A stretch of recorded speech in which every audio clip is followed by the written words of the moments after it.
Naiz irratian, bigarren kafea.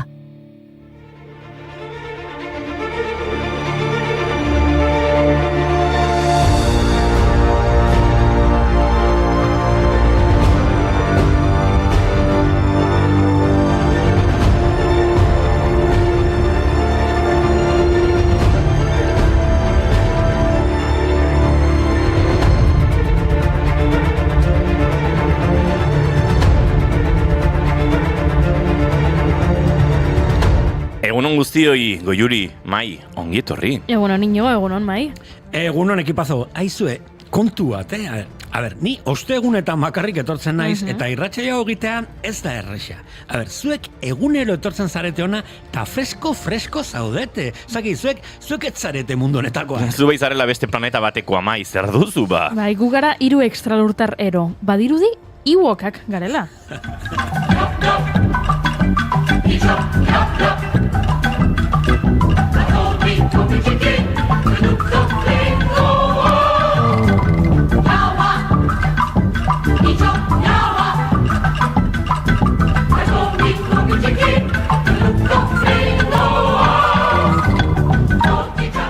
Ewokak, ondo ekarria, Goiuri. Ondo ekarria, Goiurik dio Ewokak garela eta zuk ondo dagoela diozu, Mai. A ber, entzun hau, definizioa. Star Wars unibertsoan Ewokak Endorren baso ilargian bizi diren izaki primitiboak, bipedoak, iletsuak eta altuera baxukoak dira. Bueno, bete-betean esmazu nirekin, Eta uste dut Goiurik Ewokak aipatu dituela gaur George Lucasen urtebetetze eguna delako. Alaxe da, Mai, 1954ean jaio zen Modeston, Kalifornian, George Walton Lucas Jr. George Lucas, American Graffiti eta Indiana Jones bezalako filmak zuzentziaz gain, Star Wars frankiziagatik da ezaguna, eta hor agertzen dira Ewokak inigo. Ulertuta ari hori jarraituz, baldakizue George Lucasek Francis Ford Coppolarekin hainbat proiektutan lan egin zuela, eta bere alaba Sofia Coppola Star Warsen agertzen dela. Sofia Coppola? Lost in Translation filmekoa? I could feel at the time there was no way of knowing for the leaves in the night who can say where they're going as free as the wind, hopefully learning why the sea on the tide is no way turning. 1971an jaio zen New Yorken Sofia Coppola zuzendari, gidoigile, aktore, ekoizlea eta produktorea. Eta egia da, Sofia Coppola Star Wars lehenengo atala, Mamu mehatxua filmean agertzen da. Coppola familia ere beste planeta batekoa da, Por cierto, baldakizu ez zein izan zen ilargian entzun zen lehenengo abestia? Ilargian, bai, deiarik ez Ewok, Mai. Buzz Aldrin, Apollo 11ko astronautak abestia zuen kasete bat ekarri, eta 1979an ilargira iritsi zenean jarri zuen. Abestia ezin zen beste bat izan. Frank Sinatraren Fly Me to the Moon. Fly me to the moon, let me play among the stars, and let me see what spring is like on Jupiter and Mars. In other words, hold my hand. In other words, baby, kiss me. Fill my heart with song and let me sing forevermore. You are all I long for, all I worship and adore. In other words, 28 urte igaro dira Frank Sinatra hiltzenetik, askoren ustez historiako abeslari herrikoirik onena.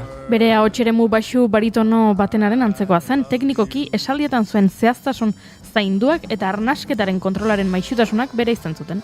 Ba hori, beste planeta batekoa. Aizue, galdera existentzial bat daukat. Jainkoak eta ingeruak estralurtartzat har daitezke? Ba, ez dakit, baino zergatik galdetzen duzu hori, mai? Entzun hau, ingeruek bakarrik ez dute gorik. Maitasunaren jainko osa. Orain ulertzen dut, Rita Hayworth. 1987an hil zen Manhattanen Margarita Carmen Cansino, edo Rita Hayworth. Guztira 71 filmetan agertu zen 37 urtetan zehar, eta prentsak maitasunaren jainkosa terminoa asmatu zuen Hayworth eskribatzeko garai hartako zinema simbolo dotoreena bihurtu ondoren.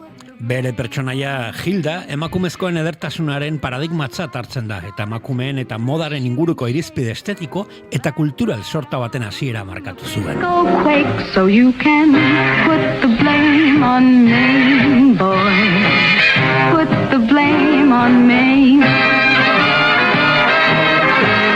They once had a shooting up in the Klondike when they got Dan McGrew. Folks were putting the blame on the lady known as Lou. That's the story that went around. Noski Hildak bere marka utzi dizuela, batez ere Pintxo tabernetan. Ta Hilda esferifikazio bat egitea posible dela uste duzue? Edo ibarrako piper baten dekonstrukzioa oliba musarekin eta antxoa tartarrarekin? Esango nuke baietz. Norbaitek lor badezake, hori Ferran Adrià da.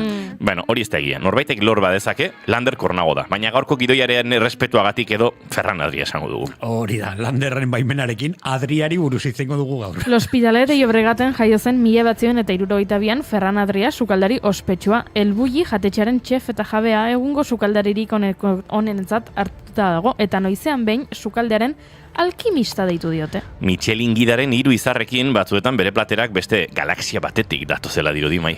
Ze gozea. Gaur bazkaltzera vegetarianoan. Vegetarianoan sartu ginen biak, eguerdiz astelena, menuz bufeta espinakak, lasaina berdea eta sagar pastela maitzeko. Bapatean tropela, sei direla, tatzeti figura beltzak, atara zituzten denak, tagu beraiekin bat. Gure hurrengo protagonistak hainbat alditan adierazi du publikoki veganoa dela. David Byrne, hala ere bere dietak eta bizimodok eztabaida sortu dute bere jarraitzaileen artean. David Byrne eta Talking Heads taldearen sortzailea Dumbartonen Eskozian jaio zen 1952an eta ez da veganoa. Noski ez dela veganoa, hau sekretua da, baina David Byrne Ewok bat da. Eta denok dakigu Ewokak omniboroak direla edo garela. Ta nondik atera duzu David Byrne Ewok bat dela, mai? Inigo lehenago esan du, Ewokak izaki primitiboak eta jetxuak direla. Ta Byrnek bere liburuaren arabera behin Lurriden mezu bat jaso zuen. Lurrit? Bai, entzun ondo. Lurridek aholkatu zion etzetzala manga motzeko alkandorakin jantzi kontzertuetan. Bere iletxu besoak eskutatzeko. Lurride, bere beso iletxuak. David Byrne Ewok bat da. This ain't no party. This ain't no disco. This ain't no fooling around. No time for dancing. Oh, lovey-dovey. I ain't got time for that now. Transmit the message to the receiver. Hope for an answer someday. I got 3 passports, a couple of visas. You don't even know my real name. High on the hillside, the clocks are loading. Everything's ready to roll. I sleep in the daytime. Ez dakit David Byrne Ewok bat den edo veganoa den, baina badakit bere ibilbidea Frank Sinatraren bertsioak egiten hasi zela, eta horrek berriro hasierara garamatza. Interesgarri. Badira beste mundu batzuk baina honetan daude. Dena zirkularra eta ziklikoa da. Historia errepikatzen da. Zaharra eta berriaren arteko borroka. Hau konstante bat da August Strindbergen lan guztietan. Johann August Strindberg idazle suediarra 1912ko gaurko egunez hil zen Estokolmon. Strindberg arte eszenikoen berritzailetzat eta krudelkeriaren antzerkiaren eta absurduaren antzerkiaren aitzindaritzat hartzen da. zaharra eta berriaren arteko borroka. Baina ez aldira gauza bera, ose. Zara ez da berdin, inoiz baino araiagoa izaten da. Zara ez da berdin, inoiz baino araiagoa izaten da. Zara ez da berdin.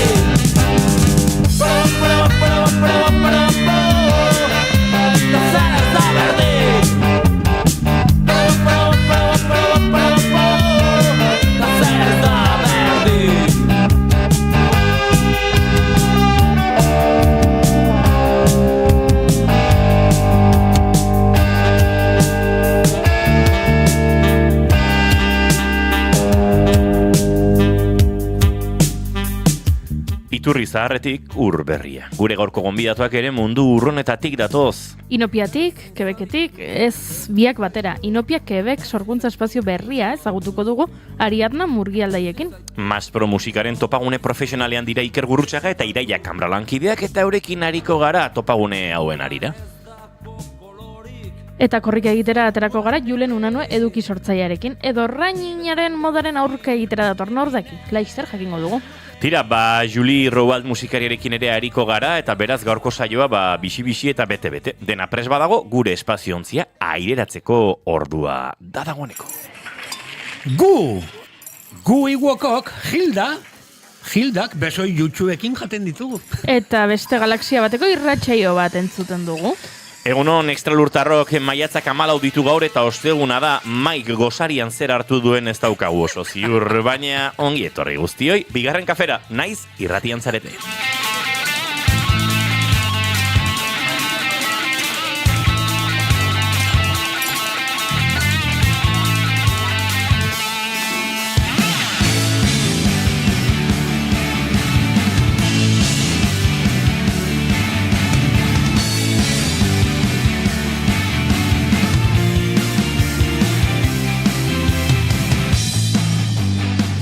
Zuekin entzuleok, Mai Gorostiaga Pozo, egunon! Egunon, Extralurtarrok! Eta zuekin Xabi Arrieta González, egunon! Egunon. Noa Gaztainaga Oiarbide, egunon! Egunon. Eta gurekin dugu, Eneko Iturbe Otamendi, egunon! Egunon. Goiuri Zeizarandia? Egunon. Hemen izketan analizi zuena Inigo Asensio Lurbide. Egunon guzti, Igor, bigarren kafeak 1182 du, goizak 10 eta 20, maiatzak 14. Eta gu 5 urrengo 2 orduetan, zuekin bat egiteko asmotan. Lerroburu bat entzuleok, gure dantzan, 80ko puntuazioa, jarri berri digu gure epaile buru den Gorka Santestebanek.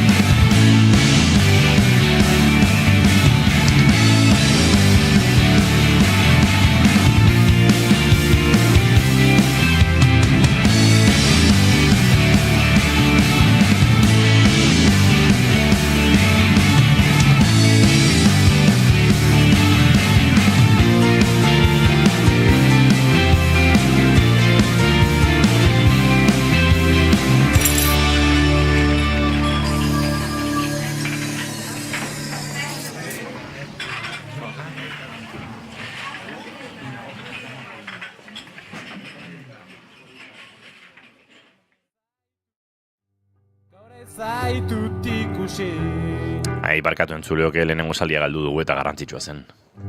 Gaur ez zaitut ikusi. Hortzeuen, barkatu. Ez didaztu betu. Eta orduak zurekin. Bezala eman ditut. Karmaitasunaz eta Kantu zarrak gaurkoa abiatzeko, badu giro goibel xamarra ostegunak, gaur euria egin du eta kantu zarrau deabruak teiatuetan taldearen historiatik eta hemerotekatik berreskuratu dugu.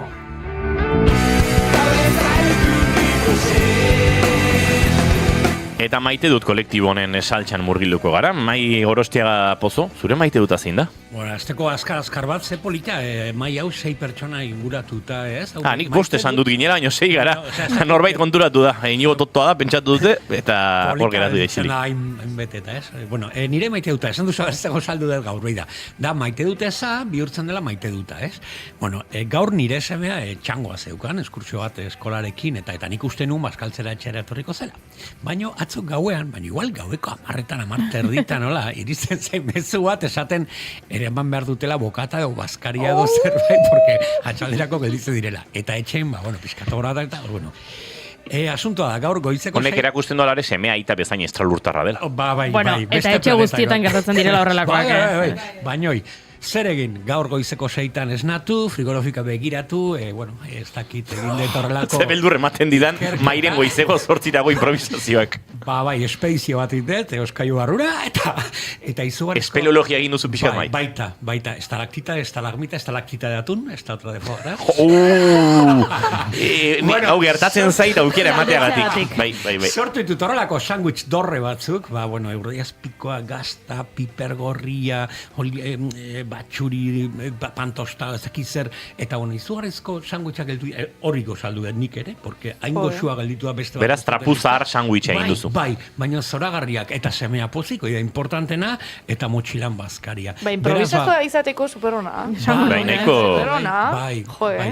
Eta hori, batez ere, goizoko zaitan ez daude hain presto horretarako, baina egia da, hasi nahi zenean, eta bai, eta justo bukatuet, eta bueno, semearen despertadorea joteak, justo a punto, hasi nahi zirratearekin, dena horregatik, atzo gauen, ez de maite hori, ez dakit nire ruagatik izan dela, edo mezua ez delako jaso lehenago, ez dut inorri botako kulpa, seguro que nien ez enteratu, mazkariara Marcela. Baina gero, nola, egoera txarra danean, edo zailtasunetik sortzen duzunean zerbait polita, hori zugarri maite dut, gore improvisazioa. Gore improvisazioa. Justo agertu zait gaur goizean Instagramean, ze egia da, esnatu eta lehenengo gauza egiten dudana da eskroleatu.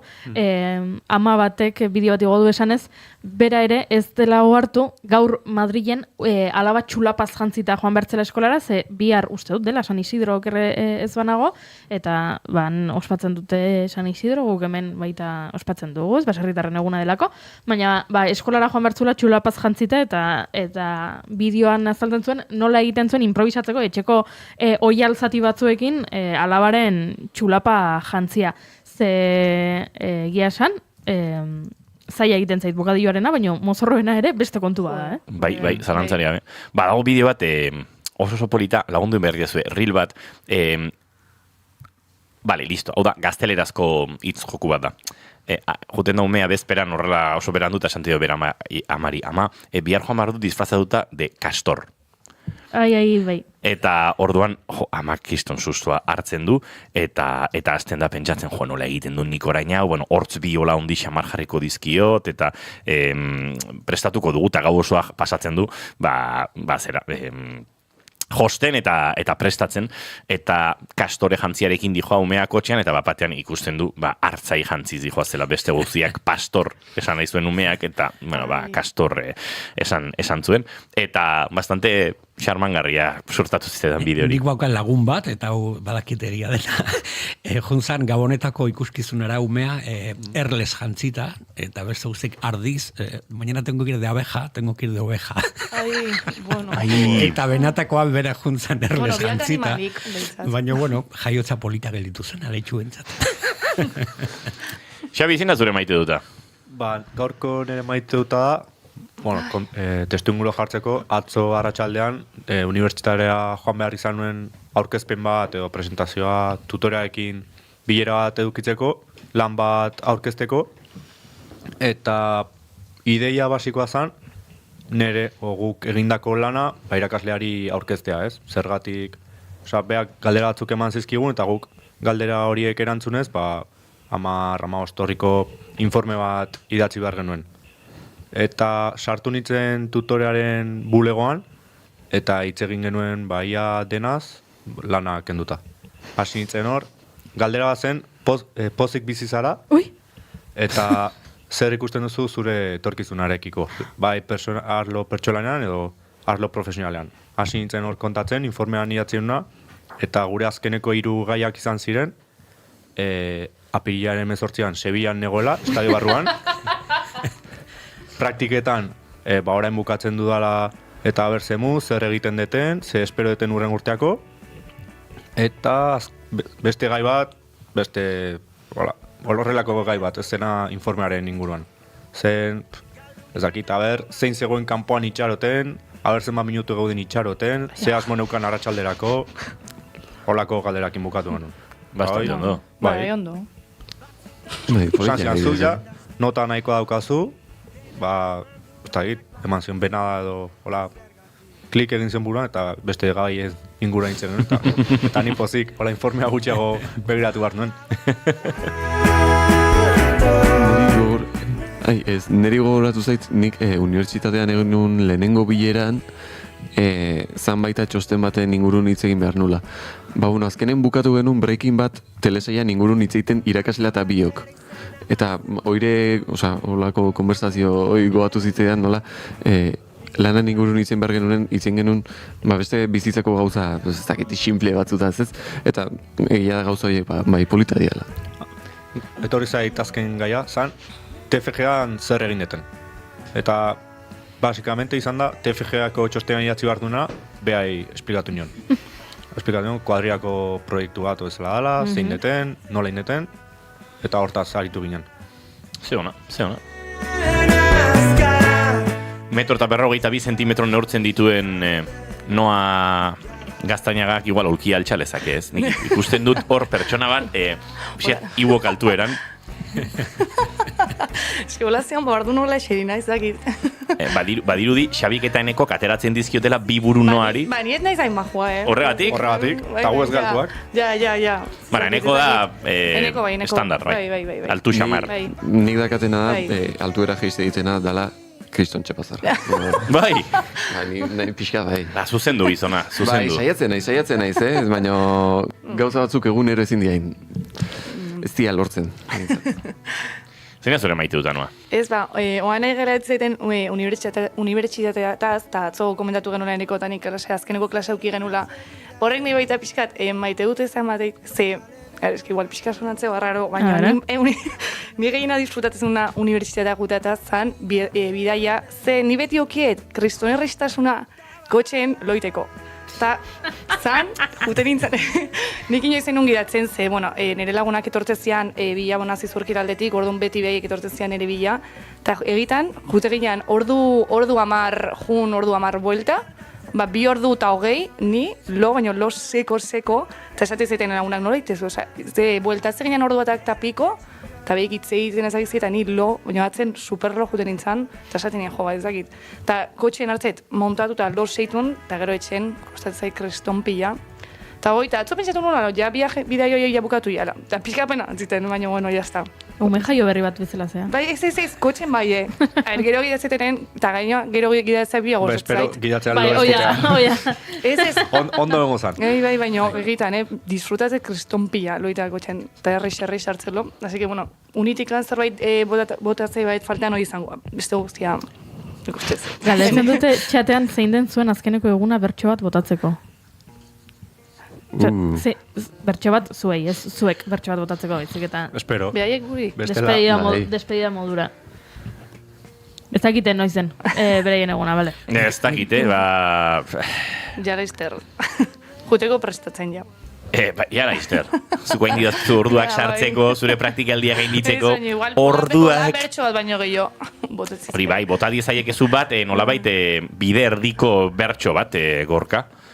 Asera batean... Nola botako egute, idatzita, behaiek. Grabatuta. Gorkak audioz bialtzen dizkigu. Gorka, ekainak 5 urteak dira. Eta gauza desango izut, nahez bertso bat ondo rimatua. Neurriz txukun dagoena, hankaluze ez dena, exigente jarriko naiz. Ze 51 urte beteko ditut, eta enago... Zagite, disgustuak eta jasotzeko. Beraz, bertso txukun bat, Gorka. Hasi prestatzen, hasi idazten, aste batzuk badituzu. Nik no agurtzeko txiste txarra hautan edet. Nik uste dut zure joera hori loiteko kotxetan eta, zu bezalako pertsonei omenez sortu ziren Ford Fiesta eta Opel Manta. Entzuleok sentitzen dugu. gaur. Ez dugu gure aurkezle eta solaskideek jaurti ditzaketen mezuen ardurarik hartzen. Oso gogorra izan dago. Sandwicha. Erru guztia, ja. Etorkizuna ginenean erresa Eneko Iturbe eta Mendi, zine zure maite duta? Ba, bira, nik gaur ezakat maite dutik. Nik gaur maite dut ez adukat. Ze, neri, gertatzen zait, ni mukizua naiz. Mukikin egoten naiz asko. Ados. Hori da. Ez nortasun aldetik. Bueno, batek pentsatzen baldin badu, baita, onartuko dut, lasai, baina, mukizua naiz, mukiak izaten ditu dalako desente. Eta beti gertatzen zait, eozein galtza, jertxe, kazahora jantzi, eta batean, beti daude mukizapiak. Hoi da, poltsikoetan beti daude mukizapiak. Eta ze gustatzen, ze, sartzeik txuti igual esku poltsikon tesatet, hemen dago berri ze. Eta hori da, zure maite duteza da, poltsikoetan mukizapiak topatzea. Bai. Wow. Ja, baina behiratu beste aldetik, nik beti pentsatzait, ez dauzkatenen ni garbik, ja hor daukat bazpare beste bat. Hola behirat, nola ikusten nik. Ez dakize perspektiba nokerragoa. Benetan, maite dutez eza bikoizu egingo dut. Nahi gabe sartzen duzunean, garbigailuan, praka eta poltsikoan mukizapi bat zegoen. Nire txean oraindik paper puxka solteak dabiltza bueltaka. Neri hori behin baino gehiagotan pasa zaite. Eta niri ere. Baina, bizitza gogorra da, Bai, hori da. Bizitza, gogorra da, tarteka, beste tarte batzutan ez. Baina, mukizapik poltsiko du. Barkatu,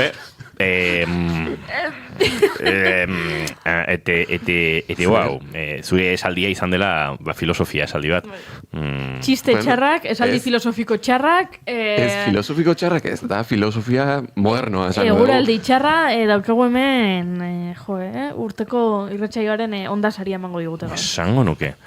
Bai. Pixkate, August Strindbergen Zaharra eta Berriaren arteko borrokaren bertsio herrikoia izan da, zezan dueneko gainera, ez du. Inogok pasa ditula 2 minutu bilatzen sarreran nontzegoen Augusten aipamen hori ondo esateko. Hala izan da, baina neko zezan duen esan baldiaz du. Zer esan dut? Bizitza gogorra da tarteka, baina beste tarte batzuetan ez. Oso, no. Gezurrik ez dut esan. Hoi da, gezurrik ez dut esan, eta batzutan gauzak literalki esan behar dira. Bai, ze literariotik gutxi zuen horrek, bai. Goiuri izan handia, zein da zure maite duta? Begira, nik gaur ametxe egin dut nire laguntaldearekin nekazal turismo batera joaten ginela, Gipuzkoako herri batean. Eta kontua da, nik ostiral gauez joaten ginen, etxea oso dotorea, eta nik larun bat goizan bueltatu behar nuen momentu batean Tolosara lan kontu batengatik.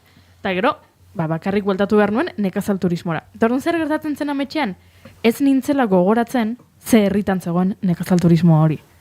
Baina gainera ez zegoela inun apuntatuta, ez neukan mugikorrik, ezin nuen inon kontsultatu nire lagunak ze herritan zeuden. Eta orduan, hartzen nuen autobus bat, eta amestu dut, pasatzen nitzela, Gipuzkoako 80 piko herrietatik, banan, nekazal turismoa topatu nahian, eta azkenean zegoen abaltzizketan.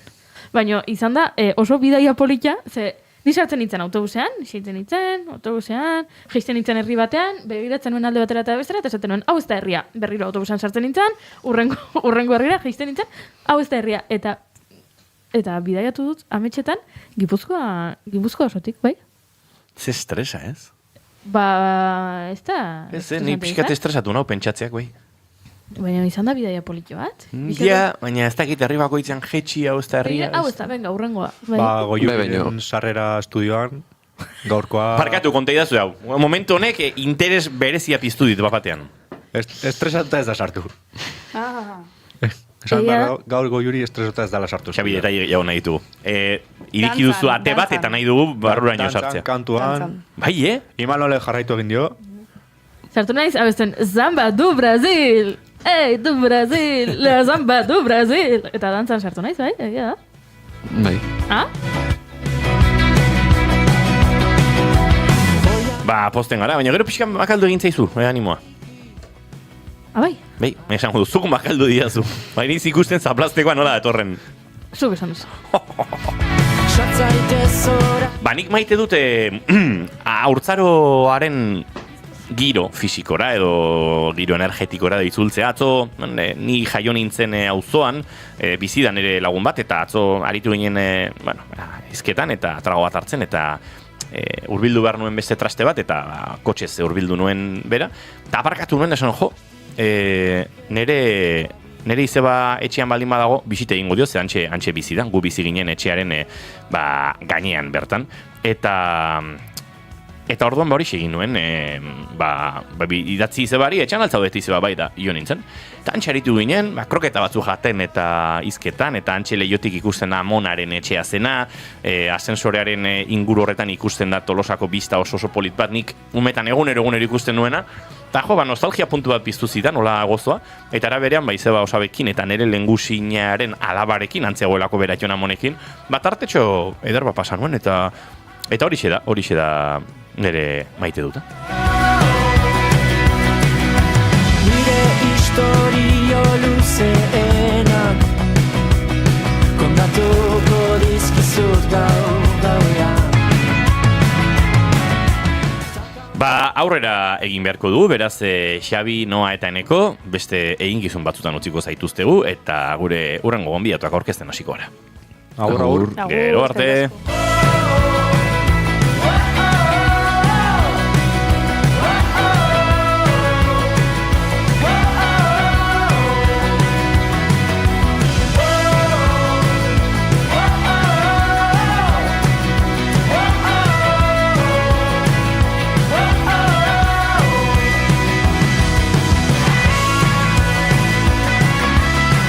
Entzuleok bagoaz aurrera, goizeko 10:40 minutu, 3 segundu barru. Eta guk oraindik asko zuekin elkarbanatzeko.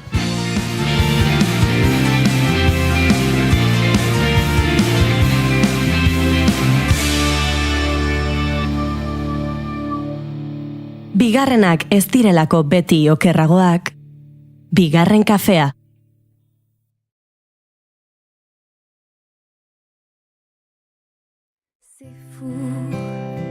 La vitesse d'une vie, tu t'attaches, tu aimes, tu grandis, on rit, on chante jusqu'à voler, et tout est un peu plus léger.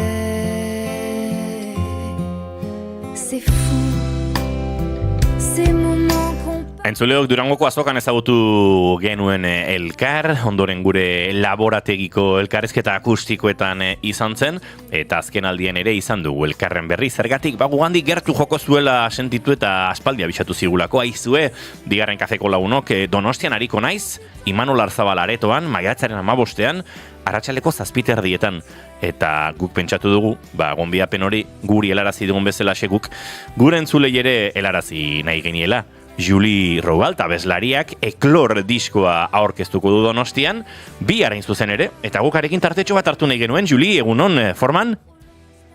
Egunon, forman eta zu? Ondo, mentxe gabiltza, forman eta pozik eta gustora. Aizu, Donostiara zatozela eta aste guztian ere ibili zara, gerora gure lankidekin ariko gara, Maspro, topaketen inguruan, han ere ibili zara, bazabiltza, buelta asko eman dituzu azken egun hauetan, promozio lanak eta egiten. Tira, Donostiako kontzertu hori garrantzitsua delako, eta eraberean, aipatu dut lehen ere pegi lankidearekin, ez? Aste honetan Baionan izan ginen, badakizu irratsaioa egiten, eta han Maider zigarroa abeslariarekin ere aritu ginen, ez? Bagara herri bat, baina askotan muga zeharkatzeak artistontzako berri xamar balin bagara, eta alako bertigoak eta ematen dituela, eta pentsatzen dutzuk ere urduritasun puntu hori Donostira iritsi, lehenengoz Donostian, publiko berria, hori guztia badagoela hor barruan, ez da, Juli? Hori da, beraz lehen aldia izanen da, bihar Donostian, nire diskoa aurkezteko, Eta nire musikariekin izanen naiz, nire lau musikariekin, eta diskoa osoa orkestuko dut, beraz, oso posten, baina piskat estresatua ere, eta egi hori ez dut ezagutzen biziki ongi, eta ez naiz famatua ere Donostin, beraz lehen urratzak piskat estresatua bai.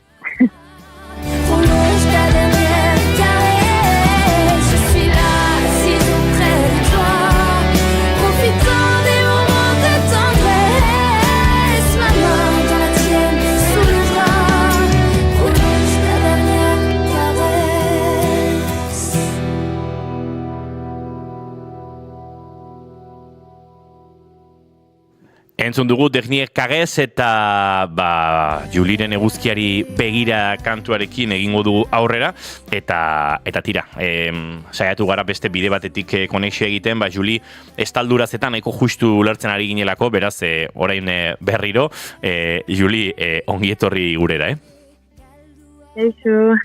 Bai, uste dut hemendik erresago ulerre zaitzakegula, bai. Bueno, ari zinen kontatzen, ez, Donostia pixkate lehenengoz, publiko zuretzat ez ezagun izan daiteken batekin, bueno, badela erronkatxo bat, ez, aipatzen nuen beti, muga zeharkatzea beti da erronkatxo bat, eta gainera kontzertu berezia, talde osoarekin, bueno, ilusio asko eta orduritasunak daudera hor barruan.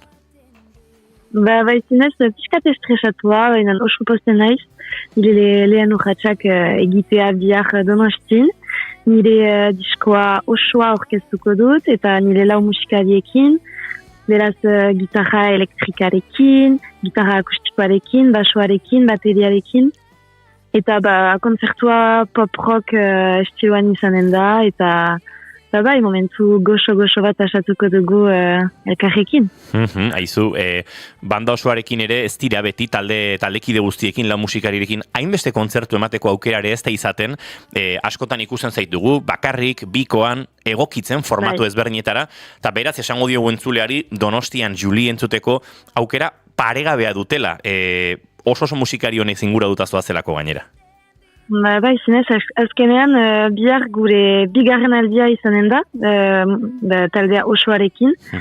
Beraz, dibidez atzo kantatu dut Bilbon, Must Pro Live ekitaldian, eta nire gitarristarekin nintzen bakarrik, eta akustiko moduan ongi da ere, baina nire zat obe musikari guztiekin, desberdina da, estiloa, pop-rock estiloan, eta nire ustez oso ongi zanen da. Aizu, Juli, ez dakit, ari zara eklor diskori aurrera eta atzera eramaten, esan da bezala ez askotan beste formatuetan, bakarka eta bar, baina poliki ari zara nolabait bide hori egiten, kontzertuak eskaintzen, urduri bai, aukerak ere bai, esan nahi dute, ari dira sortzen plaza ezberdinak, espazio ezberdinak, eta ari zara pixkanaka eklor, bai iparraldean eta bai hegoaldean Euskal Herrian zehar, nolabait jendearekin elkarbanatzen, ez? Begia, nire astapenak egiten ditut, nire diskoa ateratu zen horrian, beraz pixkanaka eta pixkanaka, nire helburua da eskuaregian zehar kantatzea, iparraldean eta egoaldean ere biztan dena, eta pixkanaka eta pixkaneka, espero dut lortuko dudala. Baizu, pozez ikusten dugu, aurrera eta atzera zabiltzala eta bazabiltzala musika elkarbanatzen, baina benetan pozez, bihar Donostian talde osoarekin Juliren disko puxka hau, defentsa osoan ikusteko aukera izango duelako entzuleok. Gonbita hemendik entzule, Imanol Arzabal aretoan Lugaritz kulturetxean Donostian, arratsaldeko 7:00 izango den kontzertu horretan sarrerak, donostiakultura.eusen lor ditzakezue, edo Juli Donostia jartzen baduzu bilatzailean, segituan agertuko zaizue kontzertuaren informazioa. Juli, mila esker atxeden hartzen uzen zaitugu, biharko kontzerturako prestatzen, eta horixe, izan untxa eta bihar ikusiko dugu elkar. Mila eskerra iniz, eta pasa egunan, bihar arte. Berdin, bihar arte. Rêve en avalanche, je veux ma revanche, quitte à perdre la partie, moi je m'en fous, je veux me faire la belle. Dans une chanson de marin, je me souviens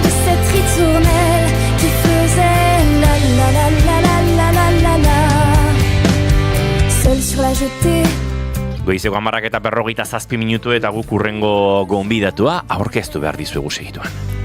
Frôlé par les mouettes, je voudrais juste leur ressembler. Les plus beaux oiseaux sont pas toujours les plus libres.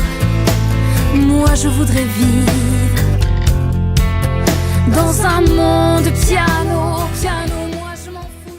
Kafezaleek aldapa dute. Txorizaleek salburuako behatokia. Kontzertuzaleek imilaz. Arte garaikideen zaleek Artium. Saskibaloizaleek Fernando Buesarena. Eta fededunek katedral eta eliza ugari. Gazteizek badu txoko bat bakoitzarentzat. Tira, orain behintzat, benetan badu. Espazio berri bat iritsi baita hirira. Inopia, Quebec. Quebec ez Kanadako hiria bezala. Quebec, kultur eszenikoa bultzatzeko espazio kreatiboaren siglak dira. Oiseaux sont pas toujours les plus libres. Horrela du izena Pez Limbo antzerki konpainiak errota osoan iriki duen surmen gune berriak. Baina Quebec Limbo konpainiaren egoitza bakarrik izango. Sorkuntzarako espazio bat, batez ere eszenikoa, behar duten konpainien egoitza izatea nahi dugu. Hala dirazi dute sortzaiek. La la la la la la la la la, mais moi je m'en fous, je veux me faire la belle. Eta txoko berri honen inguruan gehiago jakiteko Ariana Murialdei gonbidatu dugu gurera. Egunon, Ariana? Kaixo, egunon. Bueno, asmatu dugu, ez da Quebec, ez da hiriari egindako omenaldia. Quebec da kultur eszenikoa bultzatzeko espazio kreatiboa. Bai, ala da. Nahiko kurapiatua da, sigla horiek, baino zentzua daukate. Kostatu zitzaizuen, izena aukeratzea? Ba ez, Quebecena igual apur bat gehiago, baina inopiarena argi geneukan. Eduk beti esaten du, txikitan esaten ziotela inopian zegoela eta horregatik izen hori jarri dio. Behingoz, ja, inopian benetan egoteko. Egunon, badakigu Edu lehioan ibiliko dela, umorea zokan, atope. Bai, ala da. Hoxe, bueno, bezarka handi bat hemendik Eduri, eta, bueno, Susanari eta zuri ere, eskerrik asko, sorkuntzarako espazio berri bat irekitzagatik, kulturzale bezala uste dut opari bat dela, guretzat. Gainera uste dut hor barruan zaudela, atzen ikusten da fokotxo bat, irudian, graderio txiki bat ere, ez dakit, askotan espazio berri bat irekitzen danean, falta dela como zerbait, ez? Eta pixkanaka aretoa berak bilatzen ari da bere nortasuna, gauza gertatzen dira barrun, eta hori historio bat ematen diotela. Etapa horretan zaudete? Bai, egia zan, sarrerako zatia nahiko utzik dago, aretoa nahiko beteta dago jada, fokoak eta horrelakoak eta bosgora gailuak jarrita dauzkagun, zati hau prest dago. Egonaldiak hartzeko. Baina zarrerakoa, esan txuri-txuri dago, eta orain egiten gaude, ze zintzilikatu, zer ez, eta horretan gabiltza. Pez Limbo eskarmentuko konpainia, aspalditikan, hainbeste proiektu, hainbeste sorkuntza, baina nolatan sortzen da, ez dakit behar bat, utxune bat, zergatik esaten duzu momentu batean, espazio berri bat ireki behar dugu. Esan bezala, Pez Limbo darama 10 urte edo gehiago ja hor biraka, eta heldu zen momentu bat, non hainbeste ikuskizun dituen konpainia batek behar ditu ikuskizunaren atretzo, janskerak eta gauza guztiak non kokatu. Orduan, biltegi baten bila hasi zen Edu, eta leku autopatu zuen, eta ja ona sartzerakoan ja hasi zen pentsatzen, toki bat, lokal bat daukat, eta lokal hau igual zerbaitetarako gehiago erabili dezakegu, eta zer erabili dezakegu, eta zer egin, eta zer ez. Eta justo momentu horretan Europako diru laguntza bat aterazan, Next Generation, justo lokalak birgaitzeko diru laguntza, eta hori hartu zuen, eta hemen gaude, inopian, 3 urte geroago. Nik horren inguruan galdetu nahi nuen aipatu duzu Next Generation diru laguntza, baina pentsatzen dut, gauza bat dela horrelako lokala topatzea, dena atontzea, inauguratzea, baina, bidea edukidezan erakunden laguntza ere beharko duzuela, ze jarrera, ze harrera izan du proiektuak erakunden aldetik, ez dakit Gasteizko udala, edo Arabako Foru Aldundia, edo izan dituzuen bide lagun? hasierako zatian, obrak eta birgaitzea egiteko, batez ere Next Generation erabili dugu, eta Foru Aldundiak ere dirua jarri du, baina eduk ere inbertsioa egin du bere pertsonarengan eta horrela. Eta orain udalarekin hitz egiten ari gara, nolabaiteko diru laguntza eman dezakedan edo ez, baina aldi berean gure betiko deialdietan hor ere bagaude.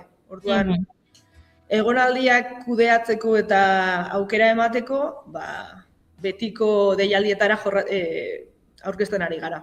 Aber ze lortzen dugun eta aber ze eskaini dezakegun gero. Ea ba. Ariadna, jakin zazulako Gipuzkoatik bederatzen dugu izugarrizko inbidiarekin araba, azken aldian, bueno, ez dakit baratza, azala, garaion sorgingunea, guain zuek, ez dakit, harreman ona daukazue beste proiektu gauekin? Bai, kontuan izan, Araba oso txikia dela eta guztiok ezagutzen garela elkar. Askok eta askok esaten dute Gasteiz eta Araba muki sapi bat dela eta guztiok ezagutzen gara. Eta harreman ez daukagu baratzarekin, ze orain arte bertan eduki dugu ofizina, orduan beraiekin lan egitea oso normala da, naturala da guretzat. Eta zalakoekin eta garaionekin ere harreman ez daukagu. Bertan egin ditugu ez dakitzen bat egonaldi, lan prozesu eta horrelakoak, orduan oso gertukoak dira. Eta uste dute atal berezi bat eskaini behar dugu Errota auzoari ere, ez? Ez dakit, Gasteizko Errota auzoa, Jimmy Jazz, baratza orbain elkartea, ez dakit, ezki como izen batzuk, nahiko potentek auzo txiki batean. Ez dakit, ze handia auzo txiki hau, ez? Bai, ematen du Errota berpizten ari dela. Gainera aurrengo astean Errotako auzoaren jaiak izango dira, eta antolakuntzan ere sartuta gaude, baratzarekin batera eta toparekin. Eta ez dakit zer gertatzen ari den, baina Errotan hor zerbait mugitzen ari da, polita, kulturaren inguruan, eta gu bertan egon nahi du. Ni pertsonalkin eretxe Errota auzoan ere badago, orduan Errotan eretzako berri txiki bada, ja. Ze politia ez, jaiak aipatu dituzu eta ari zaretela zerbait prestatzen, bertan zaudeten eragile kultural desberdinen elkarrekintza hori ez, egia esan orain daukagun bizimudu geroz eta individualistago batean, ze politia zuek harremanak egitea inguruan dituzuenekin? Bai, bueno, baratzatik ere asko landu da, eta topatik ere asko landu da auzoarekiko harremana, eta auzoan normalean auzokideak oso gertukoak dira, ja jende agurtzen gaitu kaletik, eta horregatik nik uste dut Errota auzoa nahiko polita dela eguneroko bizitzarako. Eta proiektu honetan, Inopiako proiektuan, nahiko garrantzitsua da guretzat, ze gure ideia helburuetako bat da, auzokideak arte eszenikoetara hurbildu, ez dakigu oraindik nogola, baina gure patio, hemen badaukagu patio txiki bat, nahiko polita, txikundu behar duguna, eta hor proiekturen bat auzokideekin egin nahi dugu ere, orduan. Aizu, eta gure entzuleren batek leku ezagutu nahiko balu, itzordua eskatu beharko luke, edo pasa eta atea jo, edo zer esango diegu? Pasa eta atea jo, ze inaugurazioan auzokideak eta arte eszenikoko beste profesionalei zabaldu genien tokia, baina esan genuen, etortzeko aukera ez baldin bazenu, beste dozein egunetan etorri, eta hor sarreran egongo naiz, gauzak egiten, gauzak antolatzen daula, orduan. Etorri, lekua ikustera, gu ezagutzera, eta aurrera. Bai, Juan Barko gara. Bai, baina ziztu bizidan gainea, eta, bueno, igual ez dakit, baina zaku batera, ez dakit gelditu nintzatekean egun batzuk residentzia moduan, gusto handiz gainera. Eta gainera esagutzen du, bueno, ekipoko, Edu, Susana, Ariadna, uste dut, izugarrizko lan egiten ari zaretela, bai, galdetu nahi dute, bai, ez dakit atmosfera, ez, porque seguro que ondoan dauzkazuela izugarrizko, ez dakit lagunak, voluntariok, edo lan egiteko prest dauden galtzagorri, gonagorri eta beti jendea horrelako proiektuak aurrera eramateko prest. Bai, egia esan, lagunen buelta izan da, zoragarria izan da. Jende guztia zoroindu gaitu, lekuagatik, eta jendea dago ja prest, gogotzu, egonaldiak egiteko hemen, ja jendea galdezka, aber nola egin behar den, egonaldiak hemen egiteko, eta egia esan dia, 3 edo 4 pieza ja hemen lan egin dute. Eta gainera, Peldinboren azkenengo pieza, algo muy totzo, hemen jorratu da. Orduan, ja, bizirik dago tokia. Guen dela gutxi estrenatu da, algo muy totxo, zuek bai zaretela oso handi, oso totxo zaretela zuek ere, mila eskerrik asko regotagatik, eta hemendik aurrera berriren bat balimokazue, bakizuen ondokazue altaboz bat. Haupa zuek, haupa inopia, eta gu jarraituko gara ere zuekin batera, en la inopia. Vale, mila esker, aukeragatik. Egunen ezan, egerte. Agur. Berdin, agur. Zetara itxasargi lagune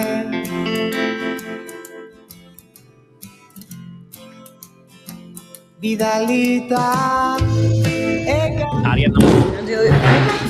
Gaur informazioaren leio hori zabaldu eta estudio zentraletara joateko, baina bien bitartean gogoratu behar dugu, ez, guk konturatu gara gaur txatari kaso gutxi egin diogula, eta hemendik utzi dizkigutela agur batzuk, Gaur behasainen ansioso eguna, nik gaur nekatuta nago, bihar jaixak, dio Gorkak, bueno, Gorka, animo, gaurko dantzari buruz ikaragarriko puntuak jaso ditugula. Nekane Altzelaik esan digu egunon, Gorka hemendik nabil, musu potolo bat, indiokerrek ere egunon, gaztiak, gora San Isidro. Baina San Isidro oraindik ez da? Barkatu, Julen, Goiurita mai? Bihar, eta... Bihar. Honetxe konturatzen ez, bihar amaiketakoa dudala. Nire lagun Isidro Larrañagak urtero San Isidrotan amaiketakoa ordaintzen duelako. Zer Goiuri? Zer da borpegi hori? Ze patxatzen da? Txatean izango izuztu. Hemendik Edita Brokosek egunon, barre subtituloarekin, ez dakiz gertatu dena, kaso Edita Brokosek YouTubeko subtituloak, azpitituloak aktibatuta dituela, eta gure hitzakola arraro xamara gertzen zaizkiola, izan daiteke? Bai? Bai, ni noiz bait ikusi. Bai, ez da? Bai. Oso azkardi joa eta jartzen du nahi duna.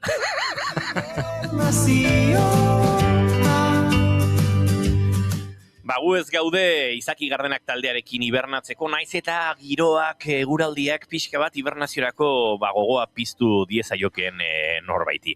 Baina tira, bai gaude gure estudio zentraletara jo, eta azken ordukoari heltzeko esan da bezala. Lander Martínez lankide antxe dugu. Lander, egunon? Egunon, Inigo, eta egunon, entzule guztie bilere. Nazio Batuen erakundeak babes instituzionala pala ikusten du Euskal preso politikoen birgizarteratzean, harrera elkartearen datuetan oinarrituta giza eskubideen behatokiak erredaktatu duen txostena Nazio Batuen erakundeko giza eskubideen kontseiluraino heldu da. Bertan, estatuen zein administrazio publikoen konpromiso politiko handiagoa eskatu dute. Iazko urte amaieran Nazio Batuen erakundeko giza eskubideen batzordean onartu zuten txostena Genovan, bertan giza eskubideen defentsan diharduten erakundei informazioa eskatu zitzaien. Aurkeztutako txostena tramitera onartu du erakundeak orain. Hala adierazi dute komunikabideen aurrean Iratxe Urizar abokatu eta GBA-tokiko kideak eta Egoitzkoto harrerako bozera maileak Urizarrek azpimarratu duenez, txosten horrek datu objektiboekin garbi uzten du estatuek ez dituztera nazioarteko betebeharrak errespetatzen. Politika hauek indartu eta sustatu behar dira, eta ez dira karitatezko ekintzak. GBA-tokiarentzat garrantzitsua da birgizarteratze politikak indartu eta sustatzea, hala Nazio Batuen erakundeko goi komisarioaren ustez berehalako zein epe luzeko premiei helduko dien ikuspegi multidimentsional hartu behar da, hala nola askatasunaren aurreko plangintza sendo bat oinarrizko premien asetzean, hala nola elikadura, etxebizitza, mediku arreta eta lana. Hau ez da izan behar bakarrik herriaren elkartasunetik jaiotzen den gauza bat, baita ere, baina hemen administrazio publikoak eta estatua atzean egon beharko litzateke, azkenean herri honek pairatu duen gatazkaren ondorioak guztionak direlako. Koto adierazi duenez, motivazio politikoengatik espetxean 5 urtetik gora pasa eta 2000 urtetik aske geratu diren presoen zaurgarritasun txostena. Egingo dugu harrerak horrekin udazkenean txostena agente politiko eta sindikalei aurkeztuko die eta oinarrizko beharrak asetzeko erakundeak interpelatuko dituzte.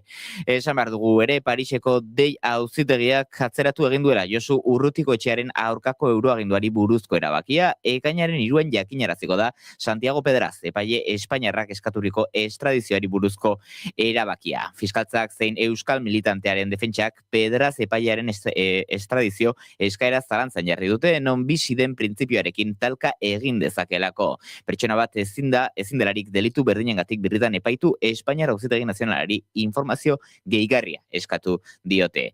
Eta aipatuko dugu ere Lagako hondartzako lanek protestak eragin dituztela, kosta zuzendaritzak 4.000 metro kuadroko duna artifiziala sortu nahi du hondartzak egun duen aparkalekuan. Laga baketan, Laga plataforma herrikoiak elkarretaratzea antolatu du larun baterako. Lurraren moldaketa makineria pisutsuarekin eta hondartzako hondar propioekin burutuko dela salatu dute, inguruko beste baso eremu batean aparkaleku berri baten eraikuntza bortxatuz. 155.000 euroko aurre kontua aurre ikusi dute. Laga bakaetan, Laga plataformako kideen esanetan proiektua naturarentzat eta hondartzaren erabiltzailentzat kaltegarria izango da. Eta nazioartera jo behar dugu ere, Argentinako auzitegi antropologiako taldeak diktadura garaian 17 desagertu identifikatu dituelako Kordobako probintzian. Horien artean, 3 senar-emazte eta 16 urteko nerabe bat daude. Pertsona hauen ezurrak 2025an aurkitu zituen auzitegi antropologikoko talde argentinarrak Loma del Torito izeneko eremuan Kordobako probintzian La Calderako guarnizio militararen barruan, La Perla izeneko atxilote zentro klandestinoa zegoen leku berean. Ikerlarien arabera, 2.200 pertsona eta 2.500 pertsona artean La Perlan atxilotuta eraman ostean desagertu ziren. Kordobako epaitegi federalak orain identifikatu dituen 17 lagun hauei martxoan iragarritako 12 identifikazioei gehitu behar zaizkie. Goizeko 11 eta 4 diren honetan guztia esan da, ez dugu aparteko gertakaririk nabarmentzeko euskal errepidetan, lasaitasuna gaientzen da, beraz seinalea bigarren kafeako lankideei itzuliko dizuegu, gero arte. Eskerrik asko Lander Martinez, eguerdiko 12etan informazio gehiago hementxe, naiz irratian entzuleok.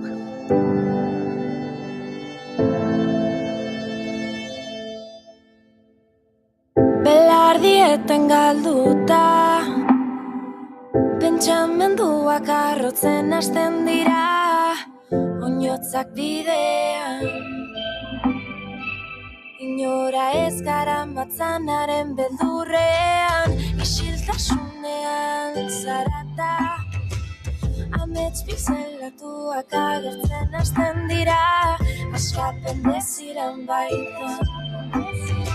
Zendatzea xatika, garaina zien barrenean. Nok daro alema, nok zuzentzen dau, aurrera jarraitzeko argien okizetzen dau, zuzara lehentasuna, lekukoa daro azuna.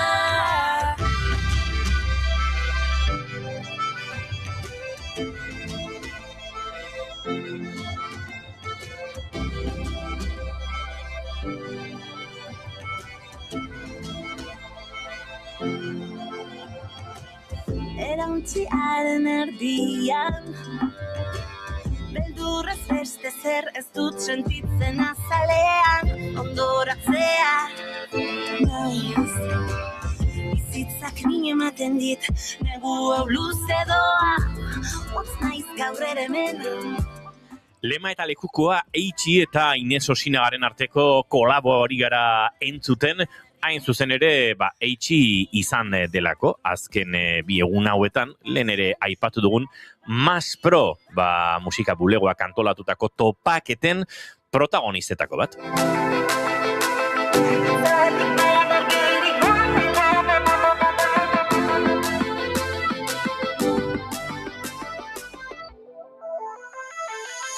Nok daro alema, nok zuzentzen dau, aurrera jarraitzeko argien okizetzen dau, zuzara lehentasuna, lekukoa daro azuna, hartzea. Asko izan dira azken bi egun hauetan, atzo eta gaur izan diren proposamenak, showcaseak, programatzaile eta dinamizatzaileekin solasaldiak, eta nolabait musikaren topagune profesionalak bildu ditu hainbat eta hainbat protagonista eta sektoreko kide azken ordu hauetan esan da bezala, eta gure lankide diren Iker Gurrutxaga eta Iraia Kambra ere bertan izan dira. Iraia Kambra gainera, solaskide lan hori egin behar izan du, programazioaren baitan, eta laizzer gurekin izango ditugu, hain zuzen ere jakin nahi dugulako. Ze giroan ibili den, musika bulegoak antolatu duen, Masproren edizioa, ortengo edizioa.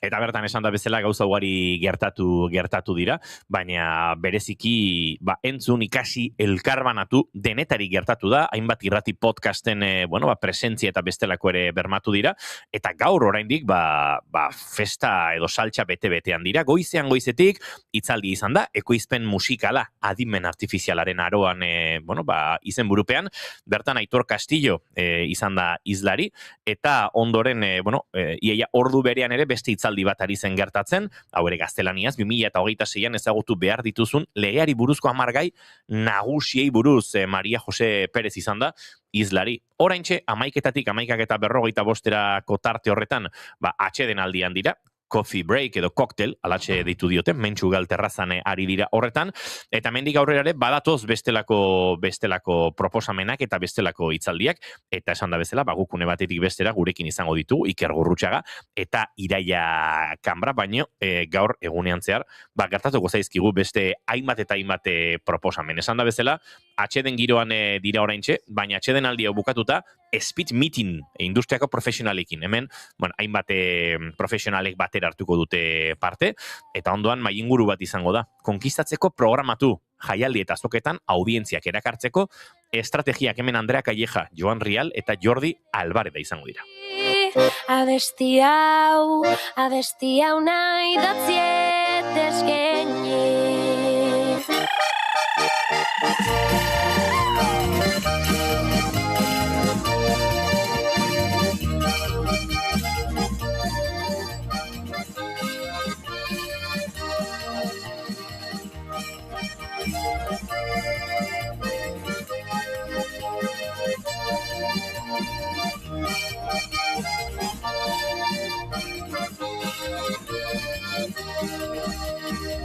Barealdi, ekaitz bortitzen eta berme puntua eromenean eskulean. Eta tira esan da bezala, kontzertuak ere izan dira, showcaseak edo nahi duzen bezala deitu. Publiko profesional zein orokorrarentzat iriki dituzte, Basque Musicen eskutik eta atzo, lehen telefonoz gurekin aritu den Julie aritu zen Heitsi bera, Super Cremayeras taldearen kontzertuak Bilborroken izan dira kontzertu edo showcase haiek ere, showcase hauek arrakasta itzela izan zuen, Caballos Jonkiz ere atzoko proposamenen artean egon zen, baina gaurko ere, badira showcase zinez interesgarriak, Bea Surmendi, Aizea Arroxa, Olivia Orel eta Maloa Brothers, arratsaldeko 7, 8, 9 eta 10 izango direlarik, eta, esan da bezala, guk gure lankideak bertan ditugu, Maspro topaketa hauetan, eta pres balin badaude nahiko dugu jakin ze girotan ari diren ikusten ditugu, bata besteari hizketan, baina beraien baimenarekin. Iker Gurrutxaga eta Iraia Kambra, egunon eta ongi etorri bigarren kafera. Egunon. Kaixo. Karo, nik gauza bat egin nahi nuen, eta ez dut lortu. Nire etxeko egon gela jarri nahi nuen, eta ez zituzten. Egiten dugunean bideodeia beti ikusten dugu bere etxeko egon gela bere piano erraldoi horrekin, eta gaur ez dauka. Gaur ez dago. Etxean pianoa daukan bakarra Iraia Kambra da, baina ez da erraldoia, den dena esaten hasi da. Hori da. Hemen izan dugu ez da bai da, nik esan diotela bera kontraluzean dagoela, eta argiak eman behar digula, baina, orduan bakitza dago punta batean gelan. Egia da, Iraiaren argia eta proposamen estetikoa desente hobea dela, Ikerrena arekin ateratu. Izorratuko dut? Begira, itxaron.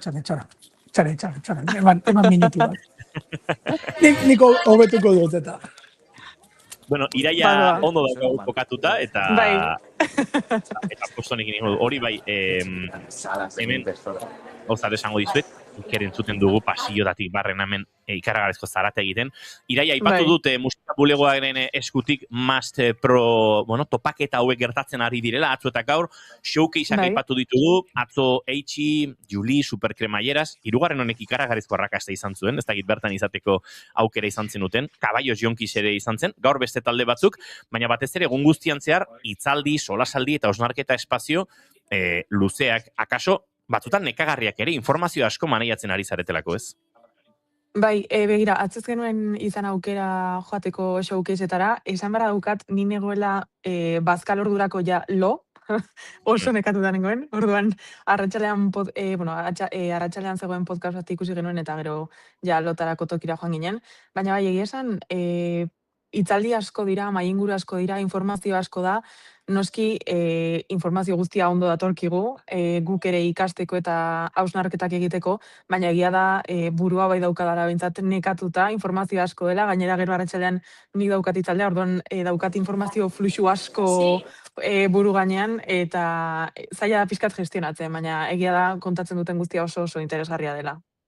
Aizu, arratsaleko hitzaldi horretan, pixkat zentratu nahi nuke, Iraia, zeurutan izango da, hemen programan gauza asko ikusten ari naiz, eta zein izango da bat gaia zuri dagokizun mailinguru edo solasaldi horretan. Bai, da 4:00 5:00 izango da mailingurua, Gotzon Barandearenekin, Ibon Fernandezekin, Afrika Bibangekin eta ni, claro. Eta pixka da, maingura izango da Euskal Herriko euskal musikaren estenaren osasunaren inguruan. Nola ikusten dugun estena, euskararen autuaren nolakoa den, indargunea den, mugak dituen. Pixkat estenaren osasuna aztertuko dugu, lauren artean, azkenean bakoitzak bere ikuspuntua dauka, musikari bezala, medio bezala, kultur sustatzaile bezala. Orduan, nik uste dut oso interesgarri egongo dela, eta ea zer nolako osasuna ikusten diogun ere kulturali eta euskal musikari. Aizu tartea egin marko dugu, bihar ezpada atorren astean, mailinguru horren ondorioak akaso gurera ekartzeko, ze benetan interesgarria iruditzen zaigu, baina Iker Gurutxagare kokatu zaigu bere posizioan, eta Iker lehen aipatzen ari ginen, informazio asko izaten dela horrelako topaketa batzuetan, mailinguru ugari, hausnarketa asko, ez dakit hori guztiak kudeatzen ari ote zareten, eta atzoko jardunaldiari begira, batez ere, ze gaur oraindik izan nahiko abiatzeko dago oraindik, zer nabarmenduko zenuken edo zerk eman dizun atentzioa, Mas Pro honen lehenengo atzoko jardunaldi horretan. Nik uste dut atzo interesgarri joan zela, batez ere arratsaldez, ez? Nola industriaren ertz desberdinetatik aritu ziren, bai, musika industriako elkartekoak, bai musikari elkartekoak, bai, guztiek ez, nola baitere, ze kezka dituzten etorkizunari begira, eta nola dagoen egoera. Bakoitzak beretik tiratzen zuen, eta kezka desiente ikusten da. Gauza askorengan, batetik, nik galdera plantatu nien, eta hori botako dizuet. Plantatu nien, ea sektore publikoak ari gara, galtzen Ikerren. Nola eragiten izan ziren arren, hau mugitu beharko dut, ze iraiak badirudi Tokio bea duela, nik baino, orain ondo Zalantzari gabe Iraiak askoz Tokio bea du iaia, nahiagoko nuke Iraiaren aretora joango bazina eta bertan ariko bazina, baina bien bitartean Iraiarekin jarraituko dugu. Iraia, zuri, eskatuko bagenizu eta zaila da, baina lerroburu batean gaur izango duzuen mailinguru horren estenaren osasun azterketari buruz zerbait aipatzea, zer esango zenuke? Ze osasunekin dagoela gure estena?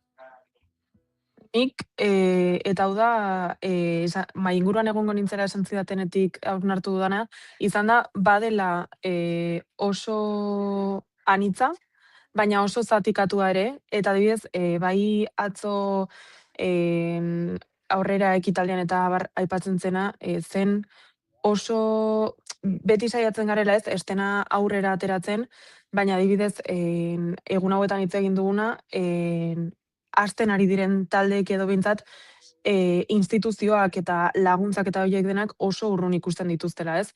Orduan, bai esango nuke oso anitza dela, geroz eta genero gehiago dago, geroz eta talde ezberdin gehiago dago, oso anitza da eta uste dut horrek oso osasungarri egiten duela estena, baina aldi berean oso zatikatu ikusten dut, eta bai ikusten dut kohesio falta hori.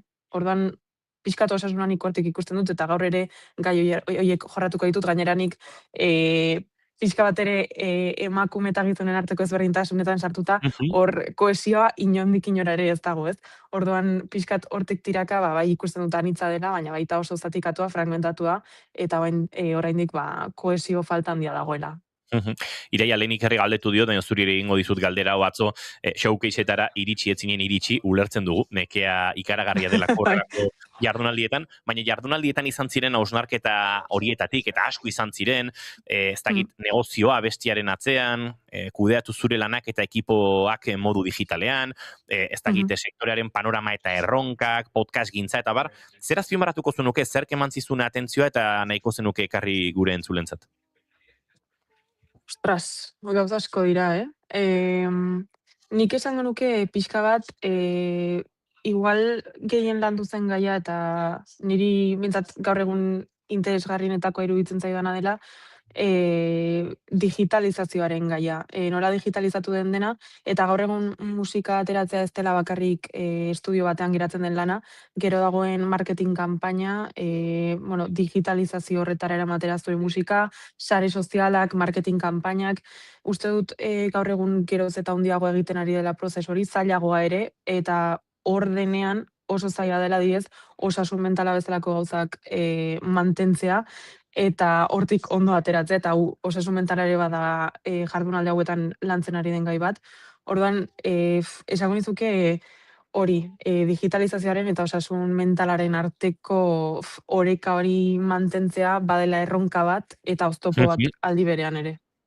Iraia, nik ikusten ditudan hausnarketa hoien guztietan, askotan, zuri antzeko gertatzen zaizula, ez, dualidade bat sortzen zaigu, batetik kazetari, nire kasuan industriako parte bezala ere nolabait batzutan, bestetik musikari bezala, musikariaren txaketa jantzita, atzoko guztia xurgatzea, gogaikarri xamarrare bada, ematen du bertigo edo behintzat neke puntu bat, amatxo maitia. Hau dena da kudeatu behar duguna. Sekulakoa. Niri behintzat kentzen dizkizu gogo guztiak musikan jarraitzeko. Ikusten duzulako erronka asko daudela, oztopo asko daudela, eta egia da azkenean musika normalean hobi batetik egiten duzula, gustotik egiten duzula, plazerretik, artea egia da bai dela nik beti esaten dut espresatzeko modu bat, baina horrek ere kontrako gozak ekartzen dizkizu.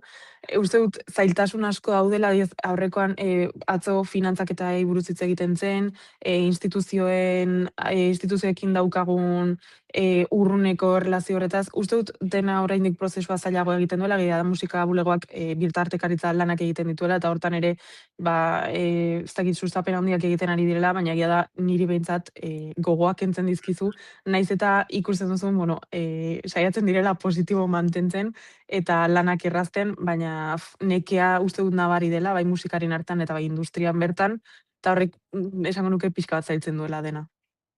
Iker, hori guztia, informazio asko gaur ere, bueltak ibiliko duzuena, bi egunetan konzentratzen da, jendeak lan handi egin du mai inguru hauek eta behar bezala prestatzeko, akaso epe edo arnaz luzeagoan digeritu, hausnartu eta gerora, nolabait norberak bere egunerokora, industriak, musikariak, denek, eraman beharreko hausnarketa multzo bada?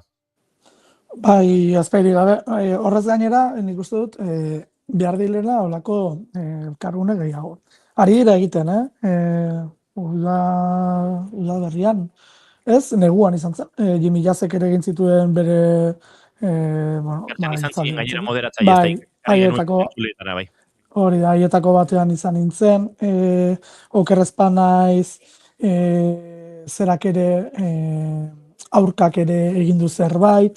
Gaztetxetan edota beste, autogestionatetan ari dira gauzak egiten, eta nik uste dudana da elkargune gehiago behar direla. Hemen, tamalez, jende gehienak negozioari begiratzen dio. Hau da errealitate bat. Elkargune hauek, bai, oso ondo, hitz egiten da gauza askotaz, baina batez ere asko negozioak egitera datoz. Hori usaitu egiten da. Eta usaitzen da nahiko nabarmen, batez ere egiten diten iruzkinetan eta pasilloetan entzuten diren gauzetan, ez? Eta negozioak beharrezkoak dira, noski. Negozio hori gabe, ez, industria ez da mantentzen. Musikariak beharrezkoak dira, ez? Musikari gabe eta musika sorkuntzari gabe ez legoke hau guztia, ez? Baina hori, ez? Negozioak nabarmentzen dira. Kezka batzuk partekatuak dira, baina gero zer gertatzen da, industria ere hain txikia dela, erortzen direla txikienak, eta batzuk egonkor mantentzen direla. Eta egonkor mantentzen diren horiei ez badie berezik eragiten egoera tristeak edo txarrak, aurrera segitzen du guztiak. Ne atzo geratu nintzen, hainbat konturekin, batetik makroen gai atera genien Amaia Espizua eta Iker Duraganei musikarian, eta berek esaten zutela txikiak, ez, aretoak direla aztegiak eta arrobiak eta hor behar dela, ez, fokua jarri eta erakundek gutxi laguntzen dutela oso aretoen superbibentzia hori. Gero areto bateko, bazkide den Alex Abizenaren txetzet etortzen, López esango nuke dela. Da badabakoa, baietz dio, iraiak atzera begitzen. Alex Lópezek esan zuen, tamalez, bertaratzen dena alkoholera bideratu behar izaten dutela, barrak direlako bereen sustengu nagusia, ez badute alkoholik saltzen, ez dagoela proiekturik aurrera eramateko modurik, eta gero geratu nintzen beste kontu baten, eta ateranien gaietako bat izan zen, nola ikusten duten sektore publikoak programatzerako garaian nola jokatzen duen. Ez zuten busti izan nahi gehiegi, eta nik uste dut hor dagoela kontuetako bat. Ze promotore moduan funtzionatzen dute askotan, hiri handiek batez ere, eta horrek nik uste dut, eta ez naiz ari hiri handitako aretoetako eskaintzaz soilik, baizik eta hiri handietan edozein kontzertu eman nahi duzunean, esklusibitate kontuak, eta nolakoak sartzen direla, eta gero hortez gainera, ez, promotore handiek bezalaxe, izen handiak soilik bilatzen dituztela. Nik pixkat horretara nahi nuen baita ere bideratu, ez, beti izen berak bueltaka, beti esklusibitate kontuak eta beti bueltaka, eta horrek zekalte sortzen duen orokorrean, horrek kezka, niri behintzat kezka berezia horrek sortzen dira, baina zer da kontua, azkenean handi horietako asko eta asko ere, bulegoetan banatuta daudela, bulego askok superbibentziarako horiek behar dituzte noski, handi horietako bat edo bi eduki gabe, gainerakoak mantentzea kosta egiten da, baina ez dakit gero benetan zenbateraino kaso egiten zaien artista, izen gutxiagoko artista txikiak ez, niretzako ez direlako txikiak, dire izen gutxiago dutenak edo zenbakitan beste zenbaki batzuetan dabiltzanak. Iker, nizuke deskartatuko musikari aipatu dut, musikarien txaketa hori ez dizut kenduko, baina batez ere kenduko ez dizudana da industriaren parte izanarena, aritu zara, aspalditik musikaren munduan oso gertu, oholtza pareetan, management, roadie eta bestelako lanetan, eta kaso, lehen iraiarekin gaur egun aipatzen nuen bezala, zuk perspektiba historiko gehiago baduzu, ezkarelako atzu iritsi ontara, ez dare duela menderdi, baina, eta nahi nizun galdetu, badagoen nolabait gaur egun, zure ustez, pixkat hiperindustrializazioaren edo merkantilismoaren gaitza musikan, edo egon den beti eta pixkat forma aldatzen doakion errealitate bat ote den? Bigarren esango nuke. Beti egon dela, lehen salmentak bestera batera kuantifikatzen ziren, diskoek eragiten zuten batez ere ez, baina zuzenekoetan eta ikusten dira, ez, errezel horiek, denak denen inspekzioan ibiltzen dira, hemen ikerkuntza lana denek egiten dute, batak jakin edu bestak zenbat kobratu duten kontzertu baten gadik. Eta era berean ez dute publiko egiterik nahi zenbat kobratzen den, adibidez, ez? Eta hori beti egon da, hemen burokratizazio mailak igo dira, hori argi dago, legeak estutu du guztia, zergatik, batzuetan eskubideak lortu alizateko lege horiek beharrezkoak direlako, hau da, hemen Euskal Herrian esaterako ekonomia beltzean esaten dena, asko egin da lan musikarekin, tamalez. Zaiolako gero gizartek ere ziolako behar bezalako baliorik ematen, ez? Katxe altuak ez esaten dugu, Katxe altuak ordaintzea ondo legoke, ariketa musikariak horretatik biziko balira eta duin, ez? Niri katxeak ordaintzea ez zait gazki iruditzen. Gero kontua sarrerak ordaintzarako garaian ez gaudela prest, doakotasunera bideratu dugula guztia, ez? Beti jartzen dut adibide moduan, Lapurdien Benafarroan zuberon ez dakit ez zelako iritsi, baina herriko festetan askotan sarrerak kobratu egiten dira kontzertuengatik. Niri hori oso ondo iruditzen zaidan zerbait da. Zergatik izan behar du beti doain. Ez dut esan nahi, zeroan izatea txarra denik, ez dut esan nahi, 50 euro kobratu behar denik edotzen kontzertu batik. Esan dut, tarteko zerbait, horretik publiko pribatu. Zergatik ez dugu herriko festetako kontzertu bat ordaindu nahi benetan gero musikariari eramango baldin bazaio, eta zergatik garagardotan gastatu behar dugu diru hori. Ez? Azken finean, garagardoietako dirua artistaren gana joango baldin bada. Ez? Olako galdera asko sortzen zaizkit. Hortaz, bai, merkantilizazioa badago, baina nik uste dut beti egon dela, eta gero asaldatzen gara, ez? Atzo bertan, atzo gauan bidali zidaten. Eibarren Leire Martínez kontzertuaren datua bota zuen Imanol Magro kazetariak, 48.500 euro izango direla eta asaldatuta zegoen gizona. 48.500 euroko katxea ordainduko zaioelako, Eibarren publikoa da, datu hau, Leire Martínezi. Bueno, Irunen euskaraz harritu direnei 30.000 eurotik gora ordaindu zaie, kontzertua 50.000 eurotik kostatu dira, diru publikoarekin doakotasunean. Niri bi gauetan, atentzioa ematen didana da, katxe horiek ordaintzen ditugula doakotasunean. Gero betikoa da, doan denak ordainpeko izan behar du, bueno, hor ere zalantza sortzen da. Baina nik uste dut, ez dela asaldatu behar katxeengatik, baizik eta asaldatu behar garela, katxe horiek ordaindu eta gero langileak edo musikariak duin ez baldin badaude eta promotorek eramaten baldin badute guztia. Nik uste dut hor dagoela muga. Merkantilizazioaren muga niretzako hor dago, duintasunean. Bihar gainera teknikariok eta soinu eta argiztapen esparruetan, bai ekitaldi, evento edo delakoetan, eta baita plaza, holtza, antzokietan ari direnen greba dei hori badago, atzo ere aipatu genuen, eta bihar saiatuko gara tarte hartzen horren inguran ere hausnartzeko, eta haure errealitate bat da. Katxe oso ondiak ikusten ari gara, zergatik hainbeste katxe diruak, zergatik hainbeste diruko katxeak galdetzen du Gorkak hemen. Bueno, kasu horrek beste hausnarketa batera eman barko gintuzke, beste espazio batera eta beste timing batera, gaur hau agurtzen joan behar dugulako, baina nik bai esango nuke Gorka, katxe hoien atzean ardura zati handi bat badagoela espekulazioan, badagoela musika ulertu izanean, eskaintza eta eskariaren arteko oferta ila demandaren lege kapitalista horretan. Aipatu zuten hori atzo, Amaia Estizua Getineko zuzendariak aipatu zuen hori argi eta garbi.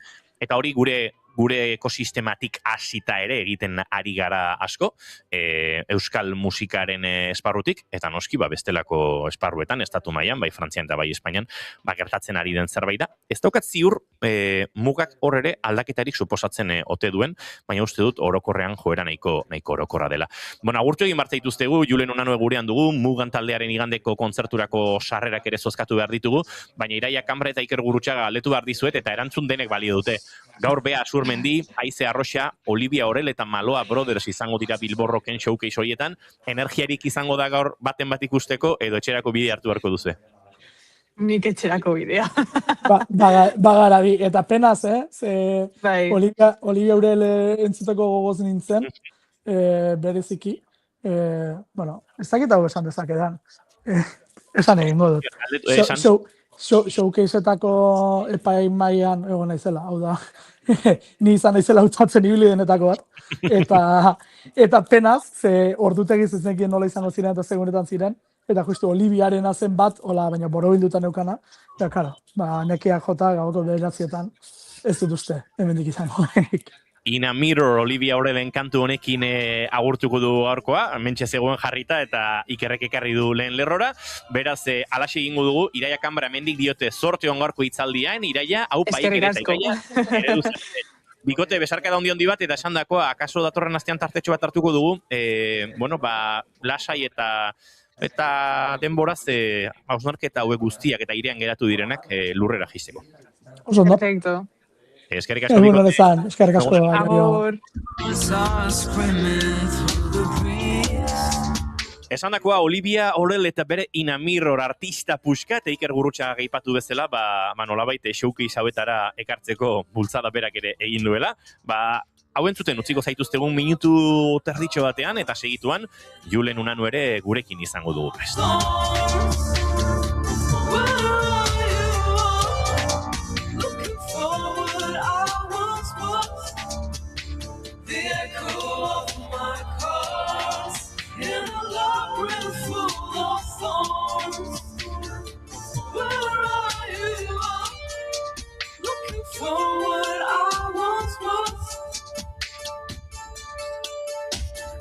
I'm getting cold in a city I call home. Some birds are screaming through the breeze. My head lifts up and now I'm walking straight up. So I wait,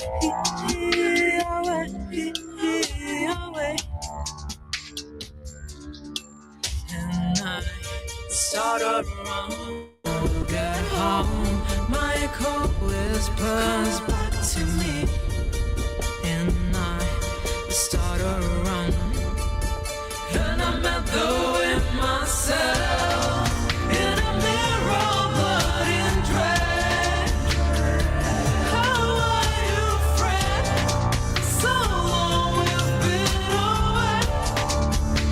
I'm at the with myself in a mirror, blood and dread. How are you, friend? So long we've been away. 11:34 minutu entzuliok, bagoaz aurrera.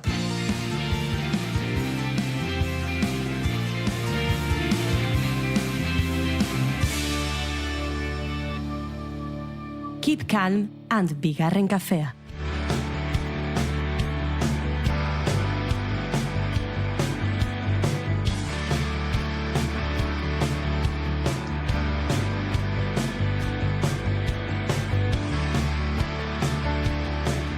Aste guztia pasa dugu Goiuri lehenengo astetik igande honetan antzoki zaharrean Donostian Mugan taldeak eskainiko duen kontzertuari bueltaka. Atzo gurean izan ziren mugantarrak bizitza ozen denean aurkezten, eta guk bi sarrera dozkagu gure entzulen artean banatu behar ditugunak. Bai, jende askok parte hartu du, baina esan genizuen 3 aukera jarri genituen, ez? Eta parte hartzeko egin bertzen dutena zen, asmatu disko berriaren izena. Eta 3 aukerak ziren, galera ozen denean, bizitza ozen denean, eta bizitza kafea denean. Eta nahiz eta askok bozkatu duzuen bizitza kafea denean, agian zuentzako egia da, zuentzako kafea da bizitza, eta bizitza da kafea. Nahikoa da, jendea kafearekin, ez? La gente que pesada.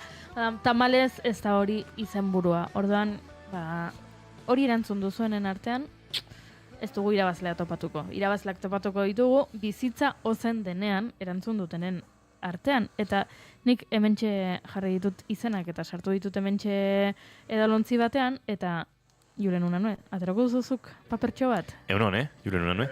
Ui, a ber, zeratik ez zaitut entzuten? Horen bai? Zentsura dago. Ez da ere, ez zentzuratuta dator. Barkatu. Kontuz. Igual, nahikoa kafe ez dut hartu, gaurkoan. Unanue, egunon. Bueno, no, eskerrak. Responsabilidad asko, baina aterako duzu papertxo bat? Bai, animatzen ez, venga. Venga, atera eta irakurri, Hartuko dauna bera-beran. Bueno, venga. Beti tegue hasierako jarri. Venga. Aher ulertzen dezun. Vale, irabazle bendoko hau esan gunuke arroba badala. Bai. Bai, oso no. Abildua. Abildua, barra beruntzkoa, bai. ane.granhermano. Gran hermano? Zubira Barkatu. GH. Barkatu GH. Bueno, baina pixka troll aurpegia jarri zaizut horretik zalantza egin dut. Ane.gh ez dakit? Ez ote duen noizbait gure zozketaren bat irabazi ane.gh edo agian gure storiren bat erantzun dio, ze ez ezaguna egiten Instagrameko izen hori, beraz. Abildua ane.gh zorionak? Zorionak, bai, zalantzarik gabe, igandean kontzertura joateko aukera izango duzu, arratsaleko 7etan antzoki zaharrean, eta ez dizuegu esango sarrerari geratzen ez denik, baina sarrera on guztiak edo gehientsuenak, salduta daudeia da. Oraindik geratzen dira gutxi batzuk, lehenengo balkoietan eta bar, beraz, joan nahi baduzue bizi ibili, ze benetan ez dira asko geratzen, baina oraindik besaulki nagusien, patio horretan, gutxi batzuk badaude. Oraindik on batzuk harrapa ditzakezue, gero ja balkoira zoazte, baina tira, poza ematen dik guztiak, ondo ari direla sarrerak saltzen, mugan taldekoak, benetan berezi egin duten kontzertu honetan, eta esango dizuet gauza bat, egongo dira sorpresak, egongo dira gonbidatuak, ez dute dena kontatu nahi izan, baina aurpegian usaindu genien atzu hemen gurean izan zirenean, gauzak iskutatzen ari zirela, eta beraz animatu bertara, baina zuri, animatu ez, gozatu gure sarrerekin, eta bertan ikusiko dugu elkar, ze ustut bigarren kafeko krutik batzuk izango garela antxe.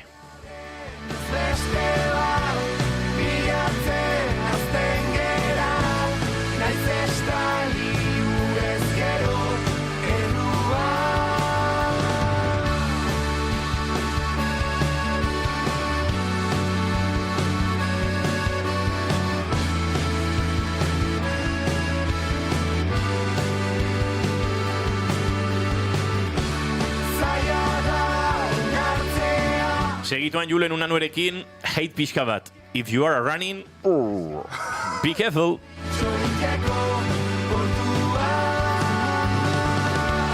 Gogortzen duenean, alegin ta erortzean, beti zauden eusteko lekuan bakarrik. Entzule, nik esango nuke burutikekoak kontzertuan egongo direla.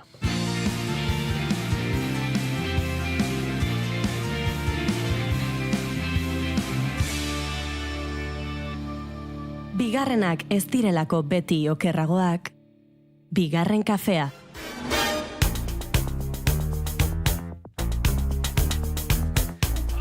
Unanu, ze pasatzea? Lehenengo gauza, bakit hemen reggaetoia jartzetela normale, baina, Michael Jacksonen haben pelikula ikusi nun, eta pixkan motibo dutan hau ekin. Epa! Sarrera bat imarko genion. Zer iruditu zaizu pelikula? Nik uste nun beste gauza batzuk edo jorratuko zituztela. Ados, nago. Da pixkat gainetik dena.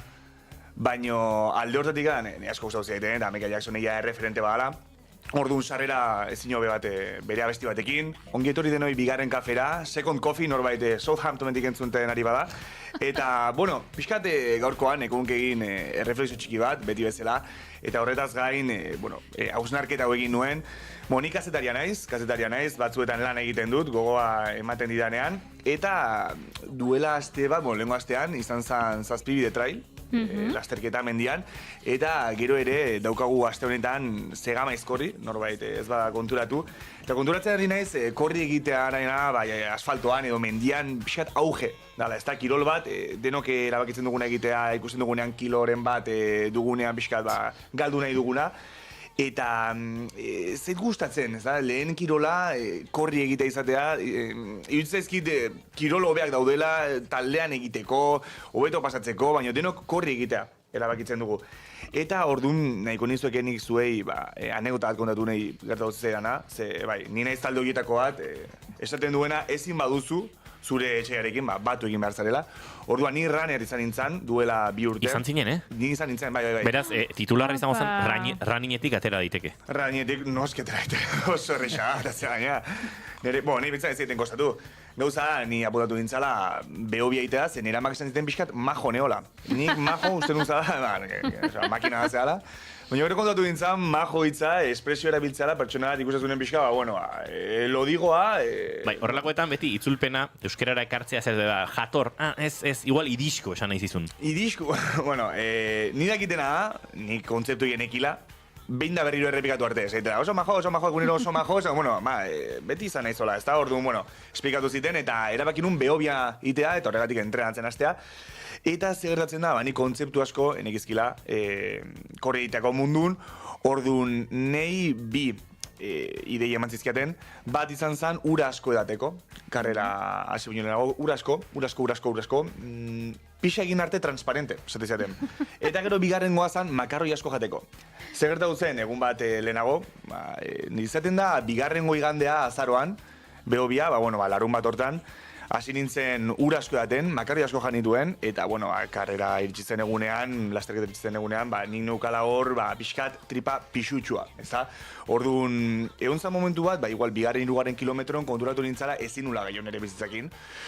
Makarri asko, ura asko, ez dakizte pasazan, nire gorputzak gaizki reakzionan duzun, eta nik alare gogo asko dintun lasterketa joa amaitzeko, orduan, pixkat izan zen suizida, nire erabakia, baina hirugarren kilometroen neola kao, erabaki nun nire hankak ematen zuten arte, aurrea jarraitza, eta, esan dezakegu jurintzala pixa pilota automatiko.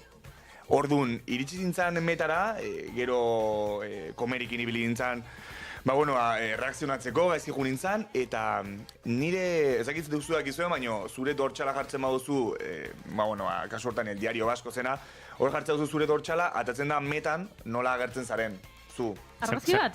Ez argazki ez bideoa. Osa, atatzea, detatatzeu zu noiz atatzean, iritsi zean, orduan 5 segundu lehenago jartizue bideoa, eta atatzea, zu nola iriste zean. Nire aitak jarrizu nire dortxala, ez dut esango zean nire dortxala inorek ez bilatzeko, baina nire aitak nire ama izan zion mesedez ez ikusteko bideoi. Nire ama asko apuratzea gozoetako, eta oso gaizki pasatu. Nire aitak esan zion, ez dakit nola ez dizuen ambulantziko gartu zuri, eta esan, tio. Hain gaizki, Benetan. Osa, piloto automatiko, 3 kilometrotik, orduan zan, nire bihotzak esan arte, ez? Manik ez de Gorka santestuanek dio, nik behobia 3 aldiz egin dut, hori ezkenekin. Ez? Egun berean. 3 aldiz, Gorka? Julen, una nue. Gorka makina, tio, ni beste gozat batzuko beto iteitut, eta hemen ez gaude jartzeko txulitos, ezta? Ez, baina, zuk igual belarria jetxi berko zenituzke, ze Gorkak esan du. Haupa, Julen, ea noiz iten dugu elkarrizketa, ze beraren atzetin abil otxaietik. Ara. Esan, beste goztatekin... Barkatu, baina Gorkak proposamen badauka, kuadrillen egunean. Oso guapo izango zen, unanue atxaldeko 7 harrapatzea. Ez da proposa egun hori. Gusto egun hori pixka ez harrapatzeit, baina zuineko zuen galdera, zuek errainarrak izan zeate, ez, Gorka zurrainarra bai izan zea, alde guin elkarrezketa hemen irratxeiotik, baita? Nik... Goiuri ilusien zion, zain honen, errainarra ikaina sartuko niela. Bai. Egia da, pixka bat daukadala gaindosia Instagramen sartu, eta ikusten ditu denean historiak, gainera orain, ez, zuk Strava izeneko aplikazioa dago, eta Strava jendeak korri egiten du, baina erregistratu egin behar du korrika egin duela, nondik nora, zenbat kilometro, zenbat kilometro minutuko, eta orduan gero jartzen dizute historian hau egin dut. Eta pixka bat daukat saturazioa horrekin. Osa, iritzea izu baita korritana erabiltzea pixkat posing bat iteko, sareetan jartzeko... Posture asko ikusten ari naiz ni korrikaren kontu honekin, bai. Eta ni gero harritu egiten naiz, hori, adibidez, iristen denean behobia bezalako lasterketa bat, eta esaten duenean behobiak muga jarri behar dugu, ze 30.000 pertsona baino gehiago ezin dira atera, eta nik pentsatzen dut benetan, ateratzen diren guztiak ateratzeko pres daude. Ze, gero entzuten dira horrelakoetan, ez dakit ez, bihurritu du... Nik unpopular opinion bat. Eta hate guztia jasateko prest. Beti 2 ordu, baino gutxiagon behobia egingo ezpaduzu, ez daude prest behobia egiteko. Nik ez dakit kalkulatzen, hori... Eta ohikoa da hori, edo... 2 ordutan behobia egitea da, erritmo lasei xamar batean egitea. Ondo, 2 ordutan egin baduzu, baina iristen da momentu bat, eta hau ez da broma bat, nahi zai hemen komedia egiten, hau hainbat fisiologo, mediku eta ekin hitz egin dut, jendeak egiten duela korri vertikalki. Eta korri egin behar da horizontalki. Bai. Korri egin behar da aurrera. Bai. Korri egiten baduzu gravitatearen kontra, zure artikulazioek eta zure gorputzak eta zure giharrek eta zure lotailuek sufritzen dutena ikaragarria da, beraz ez badago prestakuntza minimo bat, zuk bultza alizateko korrika aurreruntz, arazoa da zure distantzia beste bat dela. Eta egin barituzula 7 kilometroko lasterketak, edo bostekoak. Esplikati gazu pixat, horizontalki korritea, esan ezu, vale, eta vertikalki? Barkatu, hori izan vertikalki. Bia, una hau da vertikalki. Irratian gaude, hau ez da oso irrati estiloa. Bai, pixat... Aurrera. Baina hori ez da oso zentzuna, entzulek ez dute zer ulertu bartzen, oso zentzuna esan ezuna. Claro, atzeak aite bazuk horri egia zaiagoa, ala, baino... Zuk horri aurrera egiten duzu beti, baino espalin badago, zure hankek ez badute bultzatzen aurreruntz, alegia distantziaren aurka eta ez gravitatearen aurka, ez zara ondo korri egiten ari. Edo ari zara egiten korri, ez dagokizun distantzia batean, eta orduan zure prestakuntza fisikoa ari da, erritmoa moteltzen eta korri egiten 7 minutu kilometroko denboran, zeinetan oinez, harin egintzen ezaken distantzia hori eta aurrera egite hori, eta beraz, zaude, oker distantziarekin. Eta uste dut, hemen kolektiboki nola txertatu da egun buruan, 20 kilometroko lastraketa bat egin behar dela, bai ala bai, ze bestela etzara gizabanako, etzara inor, jendeak ez, erronka jarri dut maratu jardiat egitea, oso ondo. Erronkak, ados. Prestakuntza fisiko bat egiten baduzu hori egiteko, ados. Baina zure denbora, espalin bada izango, minimoki, esango dugu, ortodoxoa, espalin badezu korri egin beharko litzateken moduan, ekonomia de karrera edo lastraketa ekonomia deritzon horretan, nun gorputzak baliabideak ustiatzen dituen aurreraka joateko, ari zara kalte ikaragarri egiten zure gorputzari, eta hau maratoietan edikusten da. 5 ordu eta 40 minutuko helmugaratze denborak. Barkatu, hau etzen zure tokia. Eta min egiten ari zara zure gorputzari. Bueno, esandakoa, jait asko jasonezake, baina uste dut profesional ia denak ados izango ditu dala honetan. Gero denbora muga hori ere, gizon eta emakumezkoetan ezberdina da, akaso emakume batek 2 ordu pasatxor arte eraman dezake, gizon batek 1:45 korri egin barko luke maratu jardi bat. Hortik gora, uste dut dela hori, tematu eta egin. Bueno, behin egin egin baduzu, egin ez, baina ikusten du jende askor. Nik beti arrazioa emango dituz, eres el boss, osea, que arrazio kasu hor. Eta, esan barra daukat, alde horretik, zuke bai esan ez zula, itzaitela korrika munduan informazio gutxi ematen dela, ze oso primarioa da. Ez da beste kirol bat bezala, igual ez zula pentsatu informazio gehiago bat dezula, edo informazio gutxiko bat dezula. Ez dakit, zugute bat zeitea kaiak, igual aldezu esplikatu gagola eta baina korritea, biankara biltzea eta aurrea jutea. Hoi da guk uste deuna, eta gauzuk esan entzunakin oso interesgarria dela, arrezek guztiokazu, fisionomia atletik eta kalte asko izan ditzakezu, beste kiloetan igual, ez azkazunak, ze sartituzu hankak, demora guztiak golpek ematen aizeak horiten, orduan aldortatik informazio asko behar da. Eta zuk aipatu duzuna, korri egiterakoan ez dela ia inoiz azalpenik ematen. Asumitzen dugu badakigula korri egiten. Beste kirol gehienetan, oinarri tekniko minimo batzuk azaltzen dizkizu norbaitek, eta beti duzu norbait inguruan, ez? Korri egiterakoan ez. Hor badirudi, atera eta, uste dut hor zerbait ikasi dugula azken urtetan, ez? Pixka gehiago egiten dela jarraipena edo laguntza, baina ez asko. Zuk egin zenuen prestakuntzaren bat edo zure bola? Ni prestakuntza mi bola inu, baina ni atetzen zan korri. Ni ez nago inorei ordeintzeko ezer desateko zein marreten. Nahitak baita esplikau zizkiten gauza batzuk, esan ziten nola jun, eta bai ikusetela runner munduan, pixat kaltegarria ala, eta ni bai gertatu zeiten, dala kirol bat daudela, zure arrotasuna pixat jokun dagoela. Iritze zait oso zaila dala, lasterketa batean zuk esatea ezin duzula jarraitu. Hor uste daudela kalteak. Beste kirol batzuetan, adibidezu, jute bazea egitea boxeo, ikusten baduzu ezin duzula gehiago edo... arbitro bate bai dago, beharrak esaten zu... Igual ez duzu ikusiko, batean danbla, eta ez duzu ikusi iristen, baina... Apagón, baita aldu gertatu. Baina korrikan izanen, zu bakarrikan zuzea hemen epaia, eta zukera bakitzen zu noiz gelitu, eta zure arrotasunetikan zaila da, esatea bida ezin dut gehiago, eta hori da nahi gertatu zeidena, eta hori da arriskutsuena, eta berez korri egiten baduzu, eta jakiten baduzu nun dagoen zure muga, ez da ezer pasatzen, baina zer pasatzea denok nahi deula iritsi meta horta, denok onga entrenatzen, eta horretaz gain daudela pilo bat faktore ezin duzula kontrolatu, adibidez beroa. Nire kasu nahi nunen behobia, zeon kriston bera itezun, eta nik igual atletin entrenamendu bat, 20 kilometrokoa, ordu bat eta 30 minututa, baina beroan gatikan, edo nervioan gatikan, edo beste zenbait faktoren gatikan, azaitokera batera, eta horregatikan ez du gelditzen.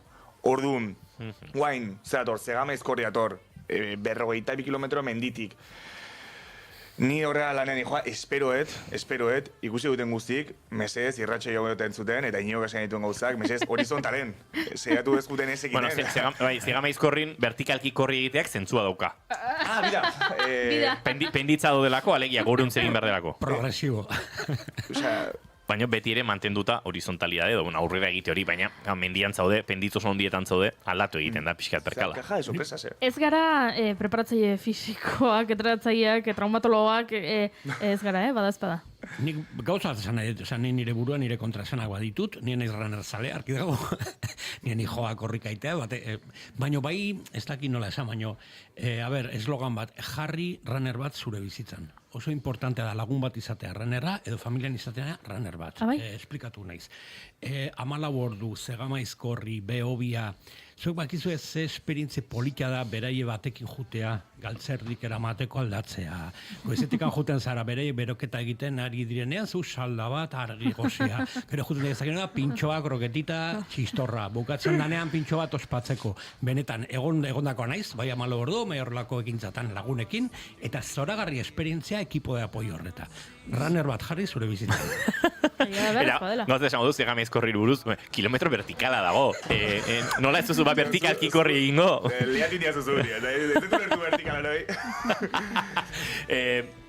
Baitare oso interesgarria reflexioa, beste gauza esango dut, nik ez dut asko behar, ez dut inor behar, ospatzeko, pintxo jateko, horre baita eskuso egiten naiz, baina arrazi daukazu, nire aita izan dara korrikalaria, behobia pilo bat inditu, eta egia da, igande hoi jutea, goizetikan ikustea zekiroa dagoen, eta nire ez da ez nago esaten kirola ez iteko, esan nahi zut, atope kirola itakin, oso garrantzitsua, baino nik beste kirol batzuk motibatzi dut igual korritea, baino zure lehenengo aukera bada burutik etortzaizunak korritea.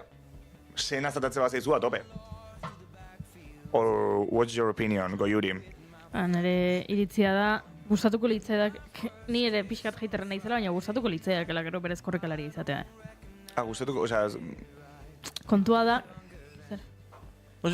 Kontua da iruditzen zaidala, hasteko eta, askoren eskura dagoen kirol bat. Hau da, ez duzulako materialik behar. Zapatilla onak behar dira, eta kontu horrekin, eta gauzariak. Baina ez duzu bizikleta bat erosi behar, ez dituzu sokak erosi behar eskalada egiten hasi nahi bali. Ez duzu piragua bat erosi behar. Korrika egiteko berez, ez duzu materialik behar, eta orduan, denon eskura dagoen kirola iruditzen zait, eta orduan, korrikalari izatea, ez duzula nahi, ez duzula korri nahi. Nik ondo ikusten dut korri egitea, ni nago korri egitearen kontra, nago runningaren kontra. Bai, egia da. Ni ados nago. Dizue konzeptu guantik ez dut ulertzen. Ni ados nago horrekin. Bai. Zuk gaur etxetik atera eta korrika buelta bat egitea, ondo dago, eta gainera osasuntxua da. Minimoki prestatu balin bazara edo balin badakizu hori ez, zapatilla txokun xamar batzu dituzu, ez dauketela akaso kona batzuk izan beharrik, dena neurrian baina tira. Eta korrika jarraituko baduzu, behintzan norbaitek minimo batzuk lagundu eta bar, kirole egitea, eta harik eta fisikoa egitea, beti ona eta beti hobe ezerrez egitea, baino zalantzarik gabe. Orain, hor sartu da, pixka diskurso kapitalista runningaren munduan. Ja, badaude enpresak, bizi direnak, karrera horiek antolatzetik. Eta running fest horietan ez da gizema gauza egitetik. Eta jendeak ez palin badu horrelakorik egiten, badirudi ez dagoela errealizazio personalik. Eta horren errealizazio personala bilatu dugu, alako erronka multitudinario, non milaka pertsonek, elkarrekin, eta... iruditzen zait, pixkat, errebisatzeko modukoa, besterik gabe. Egin, dena ondo, nahiz izango ni hemen datorrena esatea ez zaitezte joan behobia egitera, edo ez zaitezte joan Bilboko night maraton egitera, dena guai, baino, igual pixkat eskuti juntzaigu, eta hor badago, igual Instagramen hainbeste kritikatzen ditugun coaching eta bultzada emozional giro hauetatik, zuk nahi baduzu lor dezakezu, eta maratoiak horretuko duzu, 5 ordutan. Igual ez. Hor da, okenik arazoa. kirola egitea, ariketa fisika egitea, gaur arratsaldean euripean sira bat jarri eta 50 minututxo korri egin eta etxera jun dutxatu eta ondo sentitzea, hori zoragarria da, entzuleok hori egin behar da, nahi duzuen modu eta formatuan. Orduan, zemezu bolitxa, inigo. Nik... Zeste barkatu? Zemezu bolitxa esan ezuna, arratzu guztiak azu, nik baita hola nahi nuen esan, baina zuk beste hitz hobe batzukin espresatu zara, beti, con el boss a tope. Eta, alde hortatik, bueno, entzule bat esaten, bueno, orduan, maia zu beste irtenbide bat.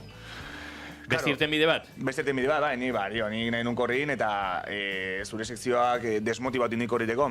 Orduan, lasai, nire sekzioa ez da hortako. Nire sekzioa da kirol minoritarioi laguntzeko, orduan, musika de teletienda, mesedez, piraguismoa ez da kirol bat bakarrik, piraguismoa askatasuna da. Ura ukitzen duzu momentuan zarata guztia desagertzen da. Ez dago mugikorik, espresiorik, ez da distrakziorik ere. Gainera, kirol gutxik ematen dute piraguismoak ematen duen sentsazioa, indarra eta lasaitasuna batera. Gorputz osoa lantzen duzu, besoak, bizkarra, hankak, korea, baina burua ere bai, kirol psikologiko bat. Piraguismoak pertsona gogorrak egiten ditu, disiplina, erresistentzia eta pazientzia eskatzen ditu, baina aldi berean askatasun sentsazio ikaragarria ematen du. Behin probatzen duzunean, ulertzen duzu zergatik dagoen jendea erabat engantxatuta. Beste kirolek, ondo bukatuko dut, beste kirolek estadioak dituzte. Piraguismoak mundu osoa dauka.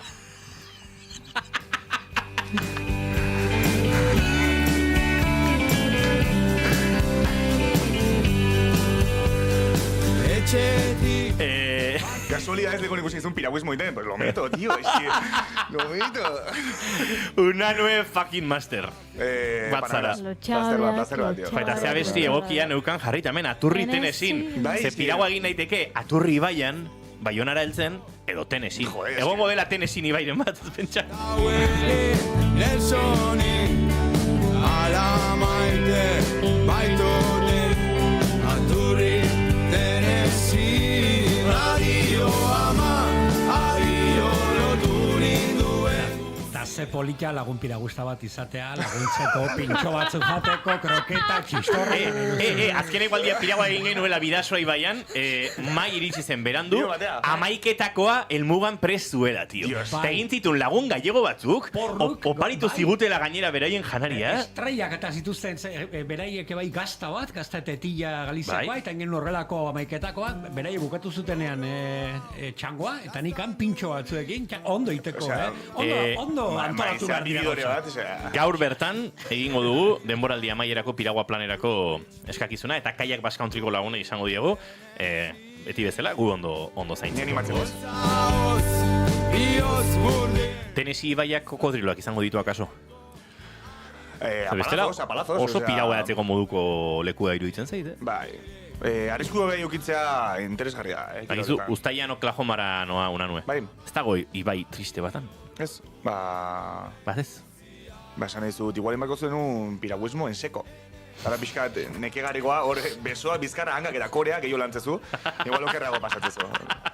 Entzuleok, bagoaz, Julen Unanue mila esker, azte pare batean, maiatza bukaera horretan ikusiko dugu elkar. Plazer bat izan da. Egin kasu Gorka Santestoan imezedez, bestela hemen... Gorka, itxeteo. Hostias como panes. Bai. Egongo dira. Arrifles. Mai Gorostiaga Pozo, datorren ostiralera arte. Placer bat, zorionak, Ferrandria. Goiuri Zeizarandia, bihar arte. Agur. Eta entzuleok zeok ere plazer baduzu, bihar goizeko 10:05 hemen txizango gara prestuekin bigarren kafea hartzeko informazioaren txanda orain, naiz irratian zaindu. Mendigainekoen arak nola.